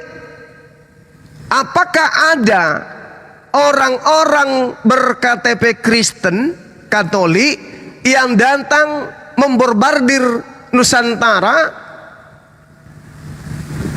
Agamanya Oten, agamanya Katolik, agamanya Kristen, melakukan pembunuhan, penjajahan, perampasan, pemerkosaan, penganiayaan, perbudakan, pemaksaan, pencurian, perampokan, pembunuhan, mengakibatkan jutaan manusia, anak-anak kecil menjadi yatim piatu, mengakibatkan wanita berjuta-juta menjadi janda. Apakah ada? Saya hitung sampai 10. Ada. Portugis Belanda. Apa nama agamanya? 1. Paristing. Belum saya sebut 1, sudah ada yang jawab. Lalu manusia berakal mana yang akan memilih agama tersebut dan meninggalkan agamanya Rasulullah? Orang tidak punya akal. Ya, kecuali orang yang tidak punya akal. Masya Allah. Orang beleng-beleng dan baga-baga. Oke. Saya kira begitu ya, sahabat-sahabat sekalian, karena di sini sudah asar. Saya mohon sejenak 10 menit, silakan dilanjutkan dengan guru-guru saya, saudara-saudara saya, adik-adik saya yang ada di sini. Ada Dinda Jibril, ada Natalia, ini benar beliau? Iya Guru. Oh, Masya Allah. Silakan dilanjut, saya pamit sementara. Dinda Dewa dan yang lain. Ya, Dinda Rahmat. Ya, Assalamualaikum warahmatullahi wabarakatuh. Waalaikumsalam. Boleh menjawab soal hadis tadi, Abangda, Bunda di sini. Boleh. Nah, Bang Rahmat, ini yang namanya Jibril ini, Bang Rahmat. Ini yang namanya Jibril. Sebentar Bang Jibril. Ini akunku yang masih kecil banget, tolong di follow ya. Akunku yang utama kena banned soalnya sampai minggu depan. Oke, aku mau bilang tadi ya, jangan samakan Tuhan kami dengan otak udang, oke? Buat kalian. Coba kan udah dengar tadi diskusinya Bang. Itu bantah narasi. Itu saya mau jawab karena juga, Bang. Tuhanmu kan makhluk. Tuhanmu makhluk, udang kan juga Jadi gini, makhluk ciptaan. Bunda, jadi gini, Udang aku punya malah seribu. otak. Jadi Bunda gini, Bunda, kalau Bunda lah disamakan otak Bunda sama otak udang, sama enggak? Maksudnya bukan begitu Bang, maksudnya ciptaan Tuhan itu punya otak, manusia punya otak, udang punya otak, binatang punya otak, semua itu ciptaan Tuhan.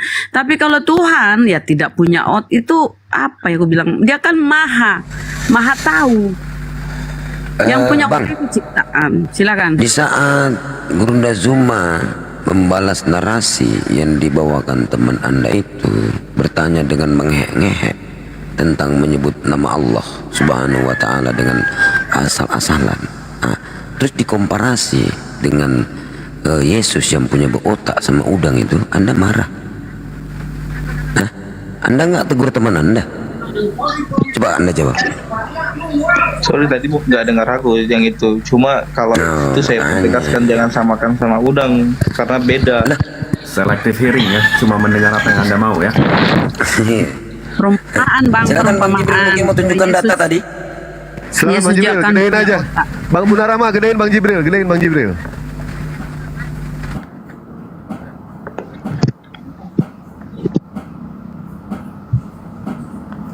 Ibrahim. Oke. Ini Sahih Bukhari 5254. Ini yang tadi dibawakan ya. Menceritakan soal sekelompok orang itu berada di Madinah, maka Nabi memerintahkan untuk menemui pengembala beliau dan meminum susu dan kencing unta. Mereka lalu menemui sang pengembala dan meminum air susu dan kencing unta tersebut, sehingga badan mereka kembali sehat. Setelah badan mereka sehat, mereka justru membunuh pengembala dan merampok unta-untanya. Setelah kabar itu sampai ke Nabi Shallallahu Alaihi Wasallam, beliau memerintahkan untuk mengejar mereka. Kemudian mereka dibawa ke hadapan Nabi. Lantas Nabi memotong tangan dan kaki mereka serta mencokol mata mereka.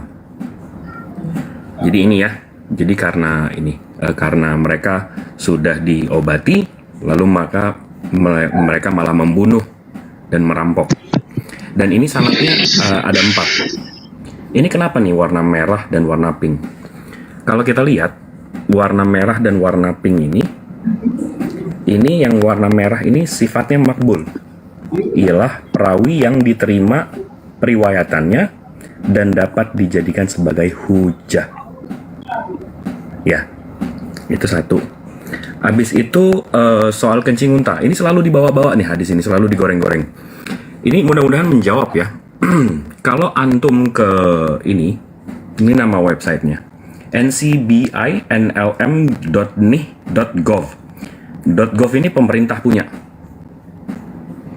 Pemerintah mana? Nih saya translate ya. Nih maaf nih pakai laptop, biasanya pakai komputer. Di sini saya translate. Situs web resmi pemerintah Amerika Serikat. Ya, ini pemerintah Amerika Serikat. Mereka membahas soal anti-cancer, anti-pellet, gastropactive, hediopractive, effect of camel urine, and a scoping review. Ya, wah ini panjang pembelajarannya. Tuh. Mereka mempelajari urin unta. Nah, ini rupanya obat urin unta ini udah dari zaman kuno. Nah, di sini conclusion itu artinya apa ya? Anggap aja saya bahlul deh. Kesimpulan. Nah, anggap aja saya bahlul. Di sini saya translate ya. Rupanya dalam tinjauan ini, Siu menunjukkan efek terapeutik yang menjanjikan dalam pengobatan penyakit tertentu pada manusia, terutama kanker. Berarti sejarah ini kurang lebih obat alternatif zaman dulu. Dan dibuktikan sekarang ini laporan medisnya itu tahun 2021. 1400 tahun yang lalu. Wih, mantap Bang Jibril. Nabi Muhammad ngajarin ini. Kalian ledek-ledek, rupanya ini potensinya menyembuhkan kanker. Masya Allah ya. 1400 tahun yang lalu. Subhanallah. Dan soal itu tadi ayat yang tadi tuh Nabi Isa bisa diwafatkan, dibangkitkan. Nah, ini corpus Quranum. Ini kata per kata. Di sini disebutkan I will die. Will itu apa ya? Akan dimatikan. I will be raised. Aku akan dibangkitkan. Jadi future tense ya. Bukan udah mati atau udah dibangkitkan, tapi aku akan dibangkitkan. Ya. Semoga mencerahkan. Terima kasih abang-abangku di sini waktunya. Mantap. Maha benar Allah dengan segala firman-Nya. Makasih banyak Bang Jibril. Ya itu ya, Iwan Pila ya. Bagi mereka yang senang yang namanya ngeledek kencing unta, ternyata kita sudah mendapatkan yang namanya ilmu sennya itu seperti apa. Bahkan saya pribadi pernah menantang kepada orang-orang Kristen siapapun dia. Biarlah saya minum kencing unta 1 gelas, dia minum racun maut 1 sendok. Ada yang berani? Kalau ada yang berani silahkan jadwalkan sama dewa. Kapan mau diacarakan terserah kapan. Ya, itu ya. Siapapun juga. Oten yang berani saya tantang. Saya minum air kencing unta 1 gelas, ente minum sianida 1 sendok. Jadwalkan, silahkan mau jumpa di mana, saya terima tantangannya. Saya terima tantangannya. Saya tidak mau hadis Nabi Muhammad dipermainkan. Apple to apple dong. SJS 412 lah. Kotoran dibakar itu. Racun maut tidak apa-apa. Kotoran itu lah yang dibakar ya kan. Lihat sepeng. Nah ini ya terbaliknya orang-orang Kristen itu ya. Nabi Muhammad itu tidak pernah yang namanya membunuh Nabi Muhammad. Tetapi kalau para sahabat, betul kami mengakui para sahabat Nabi Muhammad itu membunuh ketika dalam peperangan.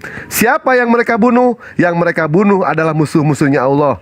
Yang mereka bantai adalah orang-orang kafir laknatullah, di mana mereka memusuhi yang namanya Islam. Mereka musuh Jibril, bukan Jibril ini, bukan ya. Ini lain lagi ini. Mereka musuh malaikat Jibril. Tetapi siapa yang dibunuh oleh Paulus? Yang dibunuh oleh Paulus itu adalah orang-orang baik. Itu adalah jemaat-jemaatnya Tuhan. Jelas di situ. Ajaran Kristen itu terbalik. Nabi Muhammad membantai atau membunuh para sahabat, membunuh orang-orang kafir, di mana orang kafir itu adalah manusia-manusia laknat yang membangkang terhadap pengajaran-pengajaran Allah. Itu ya. Sementara Paulus yang dibunuh adalah orang-orang baik. Seperti contoh Stefanus. Stefanus siapa yang membunuh? Paulus di Kisah Para Rasul 8 nomor 1. Itu jelas di situ. Dan Paulus itu berdasarkan dari apa yang tertulis dalam Bible, dia adalah seorang manusia sadis, kejam dan mengerikan. Di dalam Kisah Para Rasul 9 nomor 1, sementara itu berkobar-kobar hati Paulus untuk mengancam dan membunuh murid-murid Tuhan. Ingat ya, murid-murid Tuhan yang dibunuh. Yang konon katanya Paulus itu sudah diangkat menjadi rasul di dalam kandungan, tetapi Tuhan tidak mampu menjaga tabiat dan akhlak Paulus di situ. Di dalam Kisah Para Rasul 9 nomor 4 nomor 5, Saulus, Saulus, mengapa engkau menganiaya aku? Bayangkan ya, jangankan jemaatnya yang dianiaya, Tuhan saja dianiaya sama Paulus.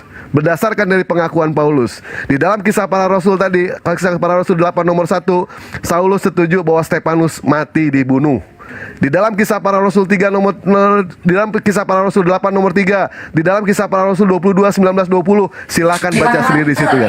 Paulus adalah pembunuh, manusia sadis, manusia kejam. Yang dibunuh sama Paulus adalah orang-orang baik, jemaat-jemaat Tuhan. Sementara yang dibunuh oleh Nabi Muhammad itu adalah musuhnya iblis, musuhnya Allah, musuhnya Islam, musuhnya Jibril. Bukan Jibril ini. Ya bukan. Ini mah saudara kita ini. Ya lanjut. Jibril TikTok terdata. Bang, tapi kalau soal ngomongin Sapa dulu, siapa nih? Kita sapa yang baru naik nih ya. Siapa namanya nih? Sobaria. Assalamualaikum. Apa yang disampaikan Sobaria? Minta naik. Waalaikumsalam warahmatullahi wabarakatuh. Enggak Ya, tadi Bu. ada Bang Silakan. Juma tadi tuh ya udah saya nyimak aja di bawah. Makasih atas pencerahannya. Nggak apa-apa. Terus ini Di Bang atas Jibril aja, nggak sama bisa Dewa. di follow kenapa? Di atas sama Dewa, di iya. atas. Nggak apa-apa. Kenapa Pak? Ada yang ditanyakan apa? Nggak bisa Iya, follow? iya. Nggak tahu saya udah mau follow tuh nggak bisa di follow. Bang Dewa udah saya follow. Terus saya suka sering dengar Bang Dewa juga di komalnya Mbak Hesti. Semuanya saya suka. Iya. Makasih Bang Rahman kayaknya saya udah. Iya. Saya suka ini juga di komal di kajian Abah gitu. Suka ikut kajian, suka typing juga di bawah. Ya. Itu bentuk Apalagi kalau ada dukungan. Yuni saya paling ini, iya. Ada Yuni paling ini saya. Pernah saya ini juga maki-maki si Yuni, cuman saya langsung diturunin. Saya diblokir malah sekarang, nggak bisa masuk komalnya. Silakan ya naik makasih teman-teman. Bunda Rahma. Ya. Saya udah dinaikin, makasih. Iya, sehat-sehat semuanya. Saya izin turun aja, makasih. Amin. Makasih banyak Bunda. Iya. Dan ini Dewa mau melengkapi. Waalaikumsalam. Nambahin sedikit boleh? Silakan Bang Jibril. Ngomongin soal Paulus ya Bang ya. Saya ketemu data nih Bang. Ini dari talmidi.il. .il ini berarti website Israel ya. Ini World of Fellowship, Follower of the Way, Talmidi. Jadi Talmidi ini catatan-catatan penting Yahudi. Nah, di sini kalau saya translate Bang, ini dia lagi ngomongin Paulus. Mereka orang Ebion, ini berarti Paulus ya, menyatakan bahwa dia adalah orang Yunani. Ini ngomongin Paulus nih. Dia pergi ke Yerusalem, kata mereka, dan ketika ia menghabiskan beberapa waktu di sana, dia terpikat oleh hasrat untuk menikahi putri imam besar. Oleh karena itu, ia menjadi proselit dan disunat. Kemudian ketika dia gagal mendapatkan gadis itu, dia menjadi marah dan menulis menantang sunat dan menantang hari Sabat dan Taurat. Itu catatannya di Epiphanes Penerion 30, 16:6-9. Mantap. Siap. Soal Paulus. Kita sapa dulu siapa nih? Like atau Like ya. Like, selamat siang. Selamat sore. Assalamualaikum semuanya. Oh, Muslim. Waalaikumsalam warahmatullahi wabarakatuh. Silakan, apa yang disampaikan? Gini, Bunda mau nanya ya. Ini kan terkait para nabi di kitab-kitab, baik itu kitab orang Yahudi atau Kristen, kan ada kesamaan kan, seperti Solomon atau Nabi Sulaiman, terus Abraham atau Ibrahim, Musa atau Moses, itu benar gak sih? Iya, Nah, itu kan perjanjian lama itu, perjanjian lama itu. Ya itu perjanjian lama, Taurat Musa itu ya, Torah itu di situ semua. Kitab yang diturunkan kepada Nabi Musa. Ya intinya ya semua kitab itu, Zabur, Taurat, Injil, Al-Quran itu dari satu sumber yang sama, itu Allah Subhanahu wa Ta'ala, yang Maha Suci dan Maha Tinggi. Jadi sama apanya tuh. Nah ini kan untuk pemakamannya tuh kan seperti Nabi Ibrahim, terus Sulaiman, Musa, kan itu dimakamkan secara Islam ya, bener gak? Udah di situ. Nah kenapa apakah mereka percaya juga bahwa itu tuh makam-makam orang-orang yang disebutkan di kitab-kitab mereka juga gitu? Mereka mengambil ini berkiblat ke barat sana ya, ke Italia sana, pakai peti dan pakai jas tutup, kadang pakai dasi kupu-kupu, pakai sepatu kayak mau ke pesta kan. Nah, beda dengan cara-cara dalam Islam. Seperti yang kita baca di ketika Yesus disalib ya, pakai kan dikafani. Orang-orang Yahudi juga begitu ya. Tapi mereka kiblatnya ke barat sana ya, di peti, pakai jas. Beda mereka itu Kristen ya, beda mereka sendiri. Nah iya, maksudnya orang-orang yang disebutkan dalam kitab mereka kan udah jelas gitu dimakamkan secara Islam, benar gak sih Bun? Loh, itu kan bukan kitab mereka, itu punya Yahudi yang dia tempel di Bibelnya, perjanjian lama namanya itu Taurat Musa. Torah diterjemahkan ke dalam bahasa Yunani, disebut Septuaginta, itu diambil jadikan perjanjian lama namanya, dinamakan perjanjian lama, kemudian ditempel dengan perjanjian baru Bibel berbahasa Yunani, tapi semuanya sudah diterjemahkan ke dalam bahasa Indonesia. Itu yang mereka pakai sekarang, makanya bercampur baur pengajaran tauhid dengan trinitas, pengajaran para nabi-nabi dengan pengajaran bapak-bapak gereja, bercampur baur ya. Jadi mereka bingung sendiri. Ada di kafani, ada dengan peti, campur baur, Mbak. Nah iya, maksudnya silakan yang lain ya kalau mau menambahkan. Maksudnya kan mereka kalau orang yang sama, berarti kan otomatis kalau orang yang sama terus dimakamkan secara Muslim atau Islam, berarti kan orang tersebut kan menyembah Allah gitu, maksudnya orang Muslim gitu intinya. Ya iya. Nah tapi cuma mereka kan mengimani apa yang disampaikan oleh Paulus. Ingat Mbak, perjanjian baru itu terdiri dari 14 surat-surat Paulus. 14 surat-surat Paulus itu ya, itu surat-suratnya dikirim kepada jemaatnya di Roma, Yunani. Itu dikirim ke sana itu para jemaatnya. Nah, 14 ini mendominasi Bible. 200 lembar lebih di Bible itu surah-surah Paulus. Inilah keimanan mereka dipengaruhi dengan apa yang disampaikan oleh Paulus, ya. Makanya mereka itu bebas memakan segala. Kata Paulus apa? Semua ciptaan Tuhan itu baik, tidak ada yang haram. Ini yang mereka imani. Kalau merujuk kepada perjanjian lama milik Musa atau orang Musa itu babi haram, minuman tuh haram. Tapi kalau mereka ke pernyataan surah-surah Paulus itu ya, udah semuanya itu boleh, nggak ada yang haram.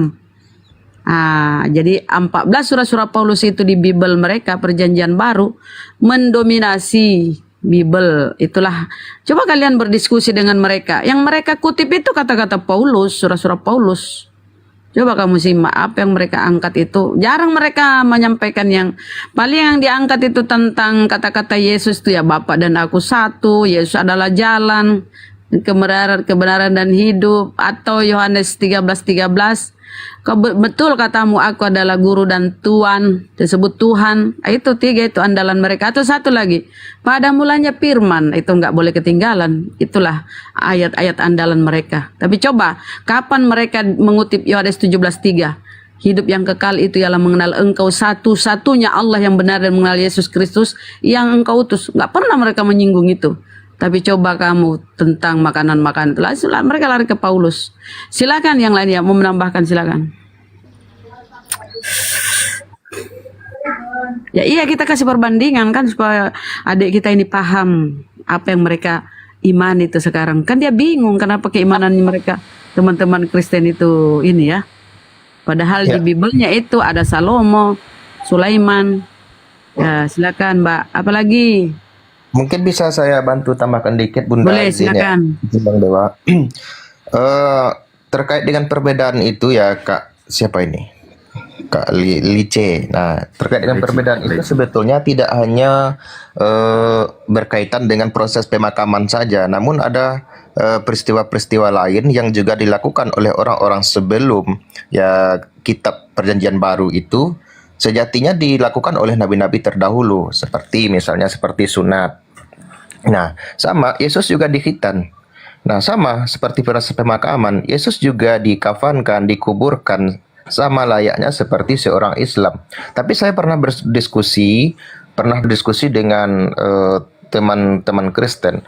Nah, mereka beranggapan bahwa khitan ataupun proses pemakaman sesuai dengan yang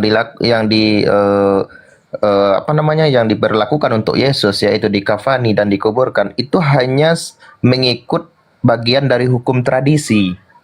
Nah, mengikut dari hukum tradisi, di mana orang-orang Yahudi pada masa itu ketika dia berumur 8 hari itu harus dikhitan. Kemudian harus ketika mati seperti Yesus itu dikafankan dan dikuburkan. Namun kalau orang-orang Kristen sekarang dia menganggap bahwasanya yang terjadi pada Yesus dahulu itu adalah sebuah tradisi, sehingga mereka sekarang itu bebas sesuai dengan tradisi masing-masing berdasarkan daerah dan adat istiadat masing-masing. Seperti misalnya di mayoritas Kristen Indonesia itu ketika mati dipetikan, diberi jas, diberi dasi, sepatu dan sebagainya, karena mereka beranggapan bahwa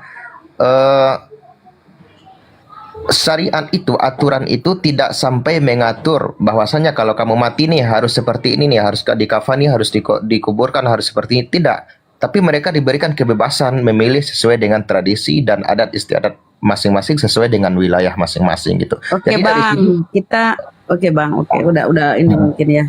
Kita kasih naik dulu Kristen ya. Udah ya Mbak ya, udah paham mungkin ya dasar-dasarnya. Sering-sering ikut menyimak diskusi Mbak siapa ya? Penyampaian Gurunda, silakan sering-sering ikut nyimak. Kita kasih naik Kristen dulu ya. Ya baik. Siapa nih yang mau turun dulu nih? Saya kasih turun ya Mbak ya, atau siapa nih?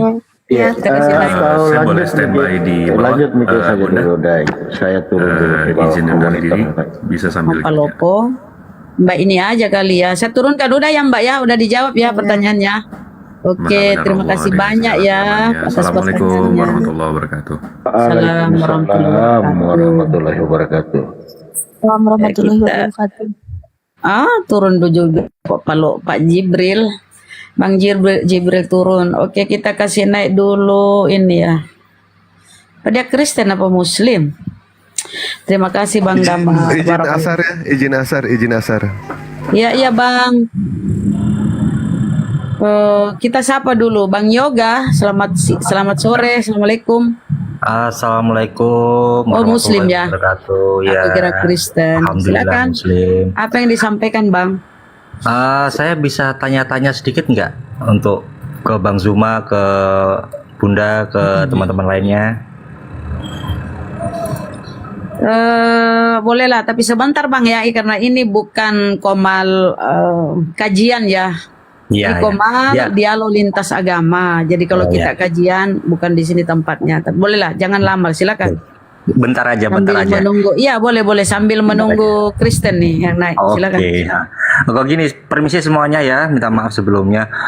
Gini, saya sebenarnya seorang ASN ya. Umur saya 33 sekarang. Sampai hari ini saya belum dikaruniai keturunan, Bang Zuma. Ini saya ada rencana untuk membantu teman-teman kita, saudara-saudara kita yang di Palestina atau apa. Kalau maksudnya ada anak atau apa yang bisa saya adopsi gitu, caranya bagaimana ya? Maksudnya. Masya Allah. Bagus tuh Bang, Masya Allah, mulia itu Bang, mulia sekali. Saya aja adopsi. Ya. Ini mumpung bentar lagi saya adopsi ya. Kegedean. Jadi kan dewa anak. Umur dewa loh, anak-anak. Ya, anak-anak balita kah. Gitu. Banyak lah itu Bang. Siapa tahu kalau ada Bunda atau Bang Zuma atau apa punya maksudnya informasi seperti itu kan bisa di-share, siapa tahu saya bisa membantu teman atau apa saudara-saudara kita yang di sana. Ya kita follow dulu Bang Yoga ya, siapa tahu dapat ini. Oke, kita follow. Ya, jadi 903 teman-teman viewer di bawah, kalau ada yang bisa membantu Bang Yoga ya, saya pertegas. Ya, anak Palestina, dia mau mengadopsi anak Palestina. Kalau ada yang hubungan ke Palestina, jauh bener ya Pak Yoga ngambil. Iya. Bisa dibantu ya Pak Yoga, ini dia mengadopsi anak ya. Mengadopsi karena sekarang beliau ini belum dikaruniai ya. Ya, belum putra ataupun putri ya, mungkin belum diberilah rezeki. Tapi ya marilah kita doakan semua ya. Semoga Pak Yoga ini diberikan oleh Allah Subhanahu wa taala apa yang beliau inginkan. Jangan lupa berdoa dan berdoa terus Pak ya, karena Allah itu Maha Pemberi. Insya Allah. Mungkin waktunya aja Pak, waktu banyak antri kan, banyak yang antri minta Pak Yoga ini, kalau nggak minta susah. Gitu ya. Kurang khusyuk mungkin. Oke. Iya.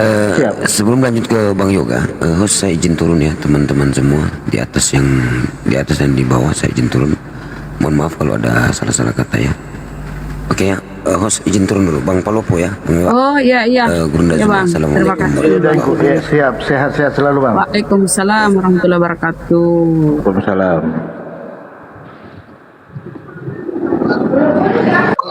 Izin Bunda, itu kalau bikin profil yang ada poster AII itu di mana ambilnya itu Bunda?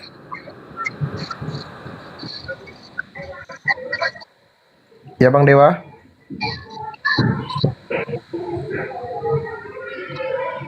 Halo. Loh. Ya gimana Mas Rahmat? Oke, mungkin Bang apa ya? Itu kan kalau kita mau bikin profil kan, saya baru gabung AII kemarin, Apologet Islam Indonesia. Nah kalau mau bikin poster-poster kayak di profil seperti Bang Zuma dan Bunda ini, dari mana ambilnya itu Bang?